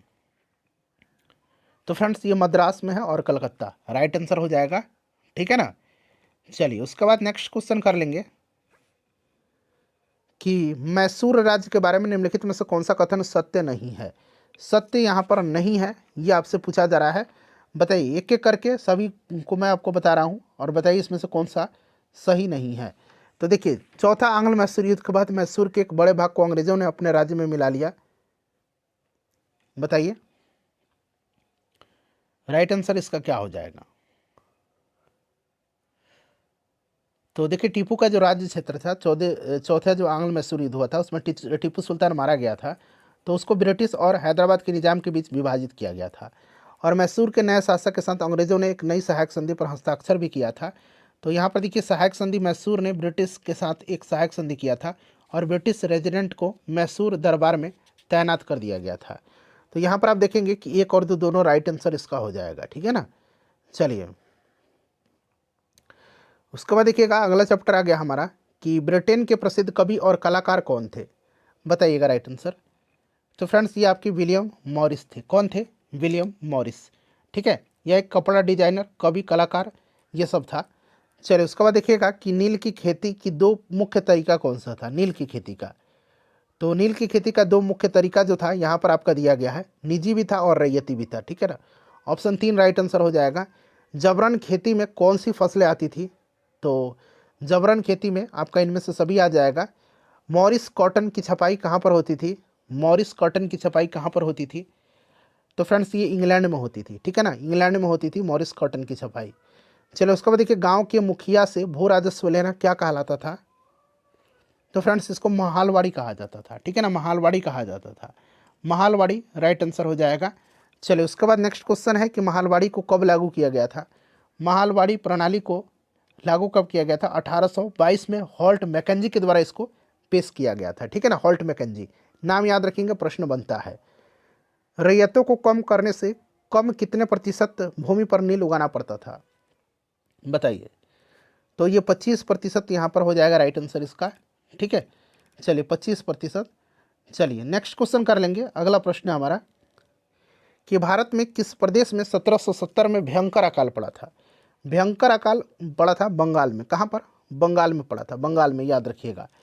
चलिए उसके बाद नेक्स्ट क्वेश्चन है औद्योगिक क्रांति सर्वप्रथम कहाँ पर हुई थी? तो औद्योगिक क्रांति हुई थी इंग्लैंड में, क्योंकि इंग्लैंड में कच्चे मालों और उपनिवेशों की, ये उपनिवेश का जो कच्चे माल था इसकी अधिकता थी। तो यहाँ पर इंग्लैंड राइट आंसर हो जाएगा। चलिए फ्रांस ने अपने उपनिवेशों से दास प्रथा कब समाप्त किया था? तो राइट आंसर यहाँ पर हो जाएगा आपका 1794 में। ठीक है ना, 1794 में। चलिए उसके बाद देखिएगा कि मद्रास में रैयतवाड़ी प्रणाली की शुरुआत के लिए मुख्य रूप से कौन जिम्मेदार है? तो रैयतवाड़ी के लिए आपका जिम्मेदार कौन सा है, बताइए। थॉमस मुनरो है। थॉमस मुनरो, याद रखिएगा, बड़ा ही इंपॉर्टेंट है। थॉमस मुनरो और कैप्टन रीड का नाम आपने सुना होगा, अलेक्जेंडर रीड। ठीक है, चलिए उसके बाद नेक्स्ट हमारा चैप्टर आ गया मध्य भारत में बस्तर विद्रोह कब हुआ था? बस्तर विद्रोह कब हुआ था? चलिए बताएंगे। मध्य भारत में बस्तर विद्रोह जो हुआ था ये आपका 1910 में हुआ था। ठीक है ना, बस्तर विद्रोह 1910 में हुआ था। याद रखेंगे इसका नेतृत्व मुख्य रूप से एक आदिवासी नेता गुंडाधुर और साथ ही राजा के एक दीवान करेंद्र सिंह ने किया था। चलिए बिरसा मुंडा कहाँ के निवासी थे? तो ये आपके छोटा नागपुर, यहाँ पर राइट आंसर हो जाएगा। इनका जन्म पूछा गया है, बिरसा मुंडा का जन्म कब हुआ था? 1876, यहाँ पर राइट आंसर हो जाएगा।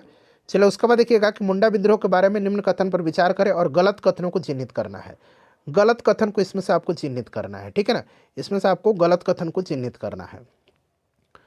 चलिए बताइएगा राइट आंसर इसका क्या हो जाएगा। सभी लोग आंसर कर पढ़िए और राइट आंसर बताइए। तो यहाँ पर देखिएगा कि पूर्ववर्ती, यहाँ पर बंगाल के दक्षिण रांची क्षेत्र में मुंडा विद्रोह हुआ था, बताइए। दक्षिण क्षेत्र में मुंडा विद्रोह बिहार के दक्षिण क्षेत्र में, ठीक है ना, जो कि अब आपका झारखंड में पड़ता है, वहाँ पर हुआ था। तो यहाँ पर ये आपका पूछा गया है कि कौन सा इसमें से क्या है गलत है। तो ये गलत हो गया।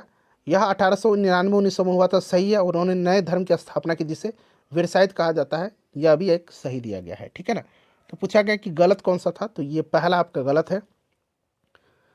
उन्होंने एक नए धर्म की स्थापना की जिसे वीरसाइद कहा जाता था, तो मैंने बता ही दिया, आपका केवल एक यहाँ पर राइट आंसर हो जाएगा। ठीक है ना, जो कि गलत है। झूम खेती किसे कहा जाता है?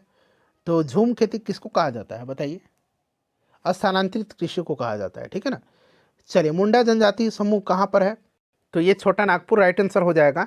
चलिए 19वीं शताब्दी और 20वीं शताब्दी के दौरान देश के विभिन्न भागों में जनजातीय समूहों ने बदलते कानूनों, अपने बहाव पर लगी पाबंदियों, नए करों और व्यापारियों और महाजनों द्वारा किए जा रहे शोषण के खिलाफ कई बार विद्रोह किए। ऐसे विद्रोह के संदर्भ में निम्नलिखित में से कौन सा प्रक्रम सही दिया गया है? चलिए बताइएगा इसका राइट आंसर क्या होगा। विद्रोह का अगर हम कालानुक्रम बात करते हैं तो यहाँ पर आप देखेंगे कोल विद्रोह, संथाल विद्रोह, बस्तर विद्रोह और वर्ली विद्रोह। कोल विद्रोह 31-32-1800, ठीक है, 1831-32, संथाल 1855-56, बस्तर 1910 और वर्ली विद्रोह 1945 से 47। तो ये वाला क्रम सही है। सीधू कानू के नेतृत्व में हुआ था संथाल विद्रोह, ये चीज़ आप याद रखिएगा। ठीक है ना, देखिए कुछ समय के लिए बिना खेती छोड़ दी जाने वाली ज़मीन को क्या कहा जाता है? तो फ्रेंड्स उनको कहा जाता है परती। ठीक है ना, भील जनजाति किस राज्य में निवास करती है? भील जनजाति जो है यह राजस्थान में भी है, मध्य प्रदेश में भी है। तो इस तरह का आपका आंसर एक से अधिक पर आप लगा सकते हैं, ठीक है ना। तो यहाँ पर राइट आंसर आपका क्या हो जाएगा,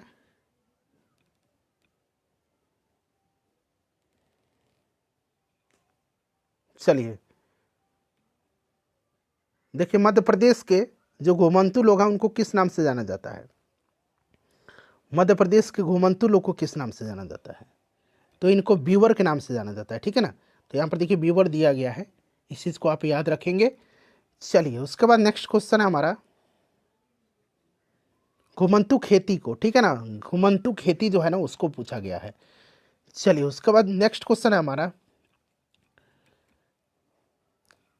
कि गुज्जर, ये आपका बताना है यहाँ से कौन सही है, ठीक है ना। तो यहाँ पर देख लीजिएगा सही कौन सा है, तो सभी दिया गया है, गुज्जर, पंजाब, लबादी, आंध्र प्रदेश, गद्दी, कुल्लू, बकरवाल, कश्मीर, ठीक है। तो यहाँ पर आपका 11 का 4 राइट आंसर हो जाएगा। चलिए उसके बाद देखिएगा कि मई 1857 का विद्रोह कहाँ से शुरू हुआ था, तो ये आपको भी याद होगा कहाँ से हुआ था, तो मेरठ से हुआ था, ठीक है। मंगल पांडे कौन थे, मंगल पांडे स्वतंत्रता सेनानी थे, ठीक है ना। तो और यहाँ पर ये आपके युवा सिपाही हो जाएगा, क्लियर ना। चलिए 1857 के विद्रोह का तत्कालिक कारण क्या था, 1857 के विद्रोह का तात्कालिक कारण क्या था, तो यहाँ पर देखिए सैनिकों द्वारा चर्बीयुक्त कारतूस की आपूर्ति, तो ये वाला स्टेटमेंट सही दिया गया है, धार्मिक भावना को उनको ठेस पहुंचती थी। चलिए अगला प्रश्न करेंगे कि बिहार में 1857 के विद्रोह का नेतृत्व किसने किया था, बड़ा ही इंपॉर्टेंट क्वेश्चन है, वीर कुंवर सिंह ने किया था, ठीक है ना। 1856 में गवर्नर जनरल कौन था, तो फ्रेंड्स ये 1856 में लॉर्ड डलहौजी था। मंगल पांडे को फांसी कब दी गई थी, मंगल पांडे को फांसी दी गई थी 8 अप्रैल 1857 को, ठीक है ना, ध्यान रखिएगा। उसके बाद देखिए रानी लक्ष्मीबाई की मृत्यु कब हुई थी, तो 1858 में इनकी मृत्यु हुई थी। चलिए झांसी की रानी, 1857 में दिल्ली का सम्राट कौन था, तो बहादुर शाह जफर थे। 1857 क्रांति के बाद इनको रंगून निर्वासित किया गया था। बहादुर शाह जफर को बंदी बना करके कहाँ भेजा गया था, रंगून में, जहाँ पर उनकी वहीं पर मृत्यु हो जाती है। देखिए पेशवा बाजीराव के दत्तक पुत्र का नाम क्या था, तो ये आपका नाना साहब थे, ठीक है ना। यहाँ पर ऑप्शन 4 राइट आंसर हो जाएगा, नाना साहब। चलिए उसके बाद नेक्स्ट क्वेश्चन कर लेंगे, और नाना साहब जो है इन्होंने कानपुर में विद्रोह का नेतृत्व किया था। देखिए ब्रिटिश इंडियन होम आर्मी में चर्बी लुक कारतूस वाली नई एनफील्ड राइफल को कब से उपयोग किया जाना शुरू हुआ था, ये क्वेश्चन बीपीएससी ऑलरेडी पूछ चुका है। तो ये क्या था आपका जनवरी 1857 से, ठीक है ना फ्रेंड्स। चलिए उसके बाद नेक्स्ट हमारा चैप्टर है कि 1850 के दशक में किसे दुनिया का कारखाना कहा जाता था, तो ये इंग्लैंड को कहा जाता था। चलिए उसके बाद देखिए जामदानी बुनाई के सबसे महत्वपूर्ण केंद्र थे, जामदानी बुनाई के सबसे महत्वपूर्ण केंद्र आपका ढाका, यहाँ पर राइट आंसर हो जाएगा। उसके बाद देखिए 1882 में किन देशों ने त्रिराष्ट्रीय मैत्री संधि यानी कि ट्रिपल अलायंस का गठन किया था, बताइए राइट आंसर क्या हो जाएगा इसका, तो फ्रेंड्स ये जर्मनी, ऑस्ट्रिया और इटली ने किया था, ठीक है ना। जर्मनी, ऑस्ट्रिया, हंगरी और इटली ने किया था। तो यहाँ पर आपका जर्मनी, ऑस्ट्रिया, हंगरी, इटली, ये वाला सही होगा, ठीक है। चलिए उसके बाद देखिएगा कि Tata iron and steel company कहाँ स्थित है, तो राइट आंसर इसका क्या होगा फ्रेंड्स, तो फ्रेंड्स ये जमशेदपुर में है, ठीक है ना, जमशेदपुर में है टिस्को। चलिए उसके बाद देखिएगा कि धातु को गलाने से उत्पन्न होने वाला कचरा क्या कहलाता है, तो फ्रेंड्स इसको धातुमल कहा जाता है, ठीक है ना, धातुमल कहा जाता है। उसके बाद देखिए धौंकनी होता था,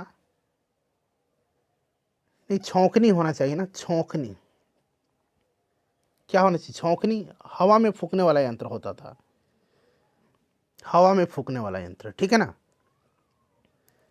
चलिए उसके बाद देखिए विद्युत चुंबकत्व का आविष्कार किसने किया था, ये कहाँ से आ गया प्रश्न, बताइए राइट आंसर, ये आप कमेंट करके बताइए, ठीक है ना। चलिए किनकी तलवार पर कुरान की आयतें लिखी हुई थी,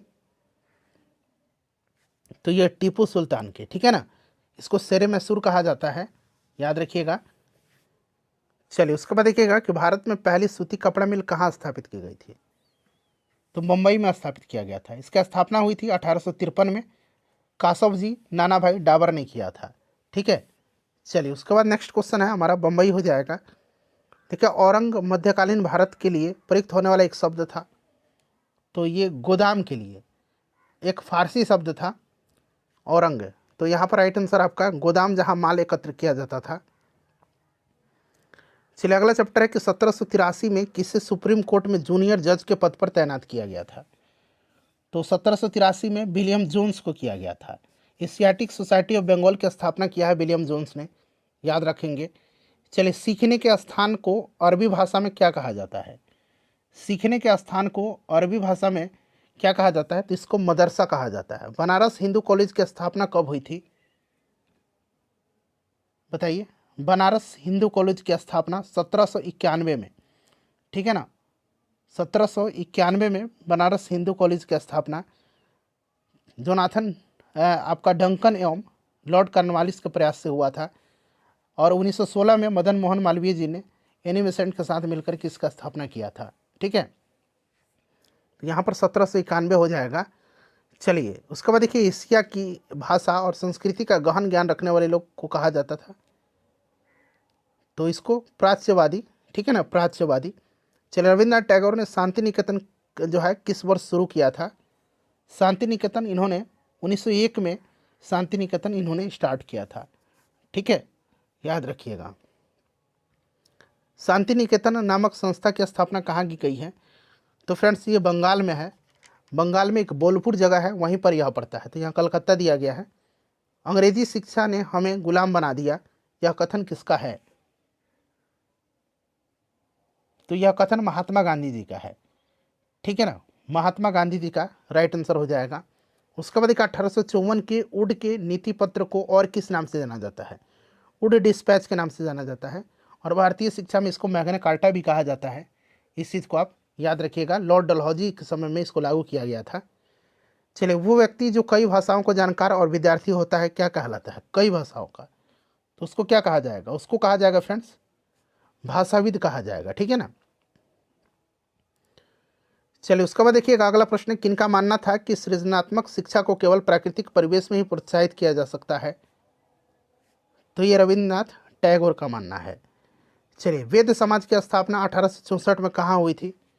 वेद समाज की स्थापना किसने किया है, केशव चंद्र सेन और के श्रीधरलू नायडू ने मद्रास में 1864 में किया था। तो यहाँ पर मद्रास राइट आंसर हो जाएगा। राजा राम मोहन राय की मृत्यु ब्रिस्टल में हुई थी, यूनाइटेड किंगडम में। कब हुई थी, तो फ्रेंड्स राइट आंसर इसका हो जाएगा 1833 में हुई थी, ठीक है। और इन्होंने ब्रह्म समाज की स्थापना किया था, ये चीज़ आपको भी पता होगा। चलिए उसके बाद देखिए राजा राम मोहन राय के बारे में ही है कि सती प्रथा पर रोक कब लगवाया था, तो विलियम बेंटिक के सहयोग से, मतलब विलियम बेंटिक ने राजा राम मोहन राय के सहयोग से लगाया था। और देखिए फ्रेंड्स ये लगाया था 1829 में। और राजा राम मोहन राय को भारतीय पुनर्जागरण का जनक कहा जाता है, इस चीज़ को याद रखिएगा। 1828 में इन्होंने ब्रह्म समाज की स्थापना किया था। चलिए ब्रह्म समाज के संस्थापक राजा राम मोहन राय। विधवा विवाह की अनुमति का कानून किसके प्रयास से पास हुआ था, तो ये ईश्वर चंद्र विद्यासागर के प्रयास से। 1856 में हिंदू विधवा पुनर्विवाह अधिनियम से विधवा विवाह को वैध घोषित किया गया था, ठीक है ना फ्रेंड्स, याद रखिएगा, इंपॉर्टेंट है। चलिए उसके बाद नेक्स्ट क्वेश्चन है कि विधवा विवाह की अनुमति का कानून कब पास हुआ, तो अभी मैंने बताया था 1856 में। चलिए उसके बाद आर्य समाज के संस्थापक, आर्य समाज की स्थापना 1875 में दयानंद सरस्वती ने किया था, ठीक है ना। 1875 में बम्बई में दयानंद सरस्वती ने किया था। सतनामी आंदोलन किसने चलाया था, तो सतनामी आंदोलन छत्तीसगढ़ में चलाया था गुरु घासीदास ने, ठीक है ना। चलिए सत्यशोधक समाज नामक जो संगठन है, तो ज्योतिबा फुले ने किया है सत्यशोधक समाज की स्थापना। ज्योतिबा राव फुले यहाँ पर राइट आंसर हो जाएगा 1873 में। देखिए केरल में निम्न जाति के लोगों का आंदोलन किसने चलाया था, तो फ्रेंड्स यह श्री गुरु नारायण गुरु ने चलाया था, ठीक है ना।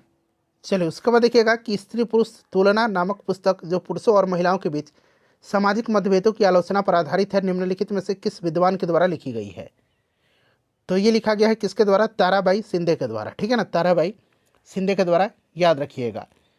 चलिए उसके बाद देखिएगा कि राजा राम मोहन राय के बारे में कौन सा कथन सत्य है। आत्मीय सभा की स्थापना किया था और आत्मीय सभा का नाम बदल करके ब्रह्म समाज रखा गया।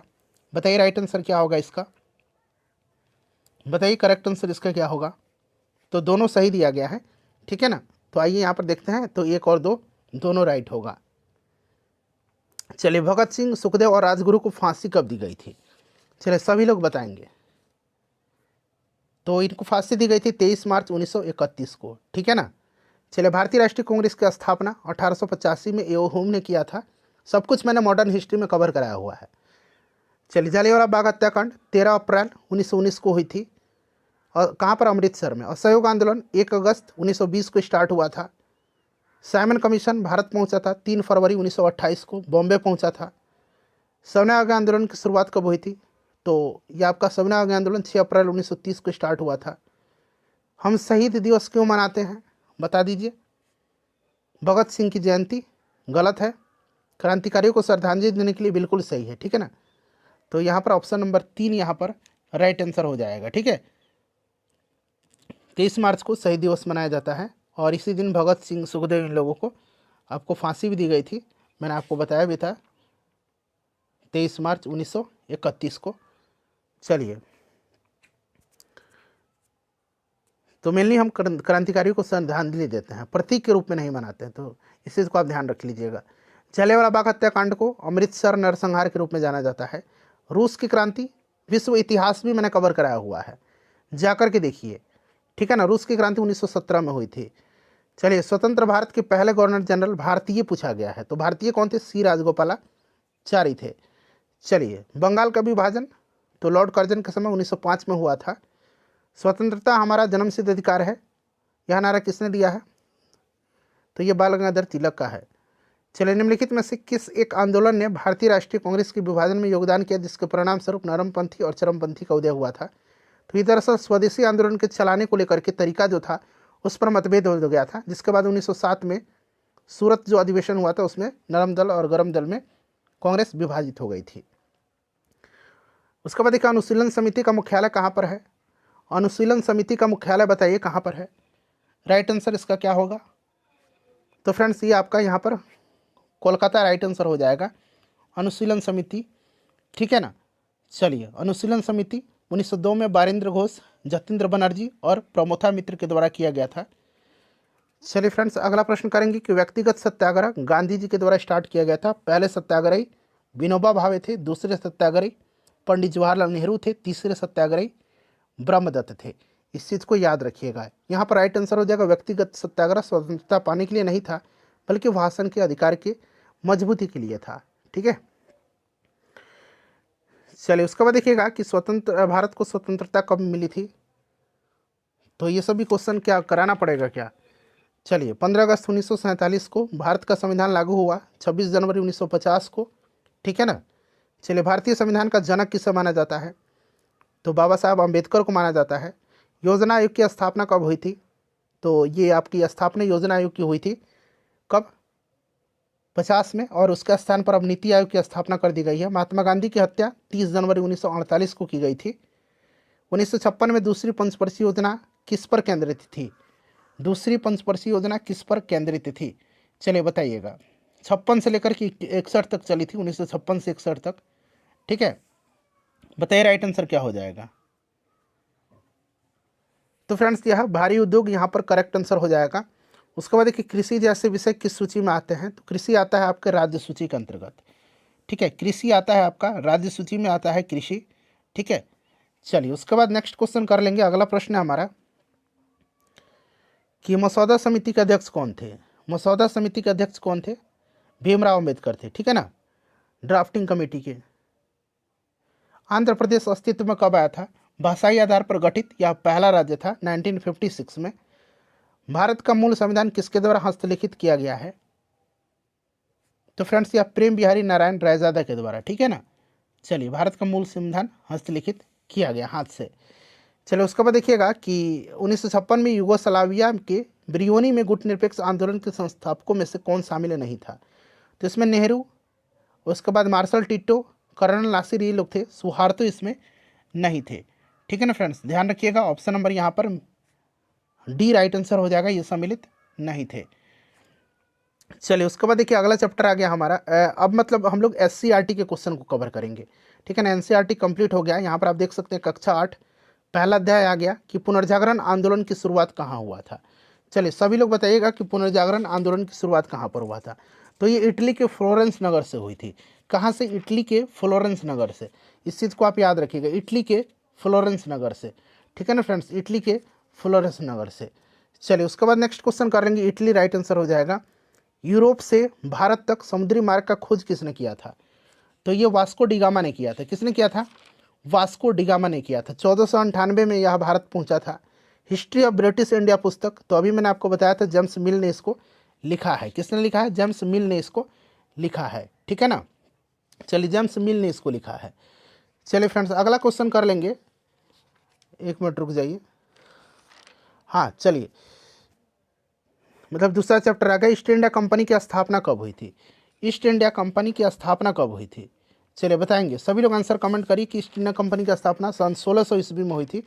ठीक है ना, तो इस तरह से इसका राइट आंसर क्या हो जाएगा? 1600 ईस्वी। ऑप्शन नंबर यहाँ पर 4 करेक्ट आंसर हो जाएगा। ठीक है, ऑप्शन नंबर यहाँ पर 4 करेक्ट आंसर हो जाएगा। ईस्ट इंडिया कंपनी की स्थापना 1600 में हुई थी। चलिए उसके बाद देखिए टीपू सुल्तान किसका पुत्र था? तो ये हैदर अली का पुत्र था। ठीक है, और चौथे आंग्ल मैसूर युद्ध में मारा गया था। पलासी का असली नाम क्या था? पलासी का असली नाम क्या था बताइए? पलासी का असली नाम था फलासी। ठीक है ना, पलासी का असली नाम फलासी था। पलास जो था ये बंगाली भाषा का शब्द है, मतलब ये बंगाल में पड़ता है। चलिए उसके बाद नेक्स्ट क्वेश्चन कर लेंगे। पलासी की युद्ध 23 जून 1757, आपको याद भी होगा। तो ये आपका फलासी हो जाएगा। ऑप्शन 3 यहाँ पर राइट आंसर होगा। ठीक है, चलिए ग्रामीण जीवन और समाज, इनमें से कौन सा फसल नगदी फसल है? तो तंबाकू, गन्ना, नील, मेरे ख्याल से उपरोक्त में से एक से अधिक राइट आंसर होना चाहिए। चलिए नील दर्पण के लेखक कौन है? नील दर्पण को किसने लिखा है? दीनबंधु मित्र की है। चलिए तीन कठिया प्रणाली किससे संबंधित है? तीन कठिया प्रणाली यानी कि आपका 20 कट्ठा में 3 कट्ठा पर नील की खेती अनिवार्य था। तो ये नील की खेती से चंपारण में ये था, और गांधी जी ने इसी को समाप्त करने के लिए 1917 में चंपारण सत्याग्रह चलाया था। चलिए 1 मिनट रुक जाइए, आते हैं कहाँ पर है, और नीचे आइए। चलिए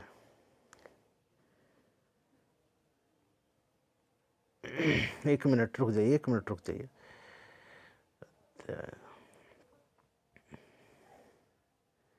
हाँ, ये 3 कटिया प्रणाली, नील की खेती। ठीक है ना फ्रेंड्स, चलिए अगला प्रश्न है कि जनजातीय समाज के लोग आम भाषा में क्या कहलाते थे? बताइए राइट आंसर क्या हो जाएगा इसका? तो फ्रेंड्स इनको कहा जाता था आदिवासी। ठीक है ना, चलिए वन विभाग की स्थापना कब किया गया था? वन विभाग की स्थापना जो है कब किया गया था? 1864 के दौरान। ठीक है ना, वन विभाग की स्थापना किया गया था 1864 में। और 1866 में एक जर्मन वन अधिकारी डॉक्टर डेट्रिस बैंडिस को वन महानिरीक्षक नियुक्त किया गया था। चलिए, और ब्रिटिशों को 1865 भारतीय वन अधिनियम बनाने में मदद भी किया था उसने। चलिए फ्रेंड्स अगला प्रश्न है हमारा कि 2011 के जनगणना के अनुसार भारत में सबसे बड़ी पाई जाने वाली जनजाति, तो ये भील जनजाति है। ठीक है ना फ्रेंड्स, चलिए बिरसा मुंडा का जन्म कहाँ पर हुआ था? कब हुआ था ये पूछा गया है। बिरसा मुंडा का जन्म पूछा गया है, तो 15 नवंबर 1875 को।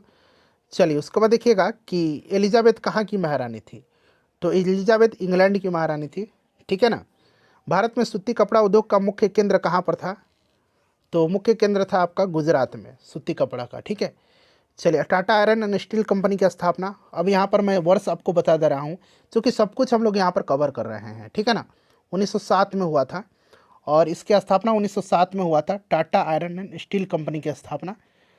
चलिए उसके बाद देखिएगा कि दीकू किसे कहा जाता है? दीकू किसे कहा जाता है? दीकू जो है यह गैर आदिवासी को दीकू कहा जाता है। ठीक है ना, गैर आदिवासी को, साहूकार को दीकू कहा जाता था ब्रिटिश काल में। चलिए अंग्रेजी शासन के खिलाफ संघर्ष चैप्टर का नाम है, और यहाँ पर प्रश्न पड़ेंगे निम्नलिखित में से किस वर्ष में भारत में ब्रिटिश ताज प्रत्यक्ष शासन में आया? प्रत्यक्ष शासन में आया था ये 1858 में। 1858 यहाँ पर राइट आंसर हो जाएगा। ठीक है ना, 1858 में।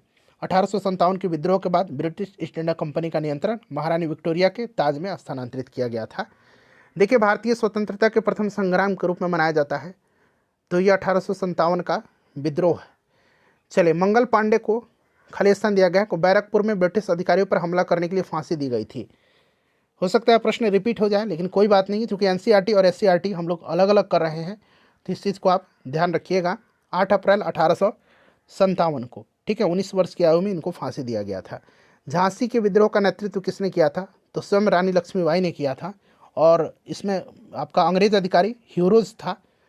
चलिए फ्रेंड्स, अगला हमारा चैप्टर आ गया कि मैकाले शिक्षा पद्धति किस वर्ष लागू किया गया था? तो 1835 में भारतीय शिक्षा पर मिंट शीर्षक से प्रस्तुत किया गया था, और आपके विलियम बेंटिंग ने मैकाले की अनुशंसा पर शिक्षा का माध्यम अंग्रेजी की किया था 1835। चलिए, किसने कहा था कि अंग्रेजी शिक्षा में गुलाम बना दिया? तो ये स्टेटमेंट अभी मैंने आपको बताया था कि ये महात्मा गांधी जी का है। उसके बाद देखिए, रविन्द्रनाथ टैगोर ने शांति निकेतन की स्थापना कब किया था? राइट आंसर 1901, बंगाल में है। पेशे या काम के आधार पर वर्ण कितने थे? बताइए। तो फ्रेंड्स, ये आपके 4 थे, ठीक है ना, 4 थे, ध्यान रखिएगा, 4 थे। ये कौन कौन से? तो ब्राह्मण, क्षत्रिय, वैश्य और शूद्र। दीनबंधु के लेखक कौन है? दीनबंधु नामक पत्रिका के लेखक कौन है? बताइए, करेक्ट आंसर इसका क्या होगा?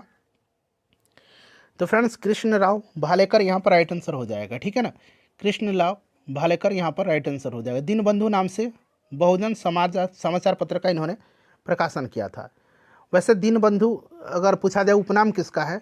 देशबंधु चित्तरंजन दास और दीनबंधु CF एंड्रूज को कहा जाता है। हरिजन सेवक संघ की स्थापना महात्मा गांधी जी ने किया था, ये आपको भी पता है। 1932 में हरिजन सेवक संघ की स्थापना इन्होंने किया था, ठीक है ना। चलिए, और 1932 में इन्होंने आपका हरिजन सेवक संघ की स्थापना किया था। कहीं से 1932 ही होना चाहिए। चलिए, महिलाओं की स्थिति और स्थिति में सुधार, ब्रह्म समाज की स्थापना, तो ये राजा राम मोहन राय ने किया था 1828 में, ठीक है ना। दयानंद सरस्वती ने आर्य समाज का स्थापना किया है। आर्य समाज की स्थापना 1875 में दयानंद सरस्वती ने किया है। बाल विवाह निषेध अधिनियम किस वर्ष लाया गया था? बताइए, राइट आंसर क्या हो जाएगा? तो फ्रेंड्स, यहाँ पर 1929 राइट आंसर हो जाएगा, ठीक है ना। बाल विवाह निषेध अधिनियम 1929 को बाल विवाह की बुराई जो थी उनमें उनको मिटाने के लिए पारित किया गया था, और 1930 से 1 अप्रैल को यह लागू किया गया था। और इस अधिनियम के तहत लड़की की शादी के लिए न्यूनतम 14 वर्ष और लड़कों का 18 वर्ष निर्धारित किया गया था। देखिए, बिहार में पंचायती राज व्यवस्था में महिलाओं को कितना आरक्षण दिया जाता है? तो ये 50% आरक्षण दिया जाता है। देखिए, बाफ्टा क्या है? बाफ्टा जो है एक मोटा सस्ता बुना हुआ पदार्थ है जो मुख्यतः कपास के लंबे संकीर्ण टुकड़ों को बनाया जाता है। तो यहाँ पर आपका रेशमी कपड़ा राइट आंसर हो जाएगा। देखिए, भागलपुर शहर में के नगर पालिका की स्थापना कब हुई थी? तो फ्रेंड्स, ये 1864 में। इनमें से कौन सा सूफी संतों के धार्मिक केंद्र है? सूफी संतों का धार्मिक केंद्र जो है ये कौन सा है फ्रेंड्स? तो इसमें से अगर हम बात करें तो खानकाह राइट आंसर होगा, ठीक है ना। खानकाह को आमतौर पर धर्मशाला, लॉज या सामुदायिक केंद्र या सूफियों द्वारा संचालित धर्मशाला के रूप में परिभाषित किया जाता है। पलासी का युद्ध कब हुआ था? तो यह 23 जून 1757 को हुआ था, ठीक है ना। चलिए, उसके बाद चैप्टर 11 आ गया हमारा कि मधुबनी चित्रकला बनाने के लिए कलाकार किसका उपयोग करते थे? तो मधुबनी चित्रकला में कलाकार जो है उपयोग किसका करता था? सभी ऑप्शन के देखिए, चावल के पाउडर के रंगीन पेस्ट का उपयोग करता था मधुबनी चित्रकला को, ठीक है ना। और इसको मिथिला पेंटिंग के नाम से भी जाना जाता है, और बिहार में यह प्रचलित है। चलिए, आनंद मठ की रचना किसने किया है? बंकिम चंद्र चटर्जी, बंकिम चंद्र चट्टोपाध्याय, दोनों नाम यहाँ पर दिया गया है। चलिए, भारतीय राष्ट्रीय कांग्रेस की स्थापना मैंने बता भी दिया था। मॉडर्न हिस्ट्री वाला सेशन आप जरूर देख लीजिएगा, ठीक है ना। जलियांवाला बाग हत्याकांड 13 अप्रैल 1919 को हुआ था। चलिए, करो या मरो का नारा दिया था किसने? ये आप कमेंट करके बताइएगा। पूरा 6 to 8 NCERT SCERT हिस्ट्री मैंने कंप्लीट करा दिया। सेशन को लाइक कर दीजिए और फ्रेंड्स प्लीज़ इसको शेयर कर दीजिएगा।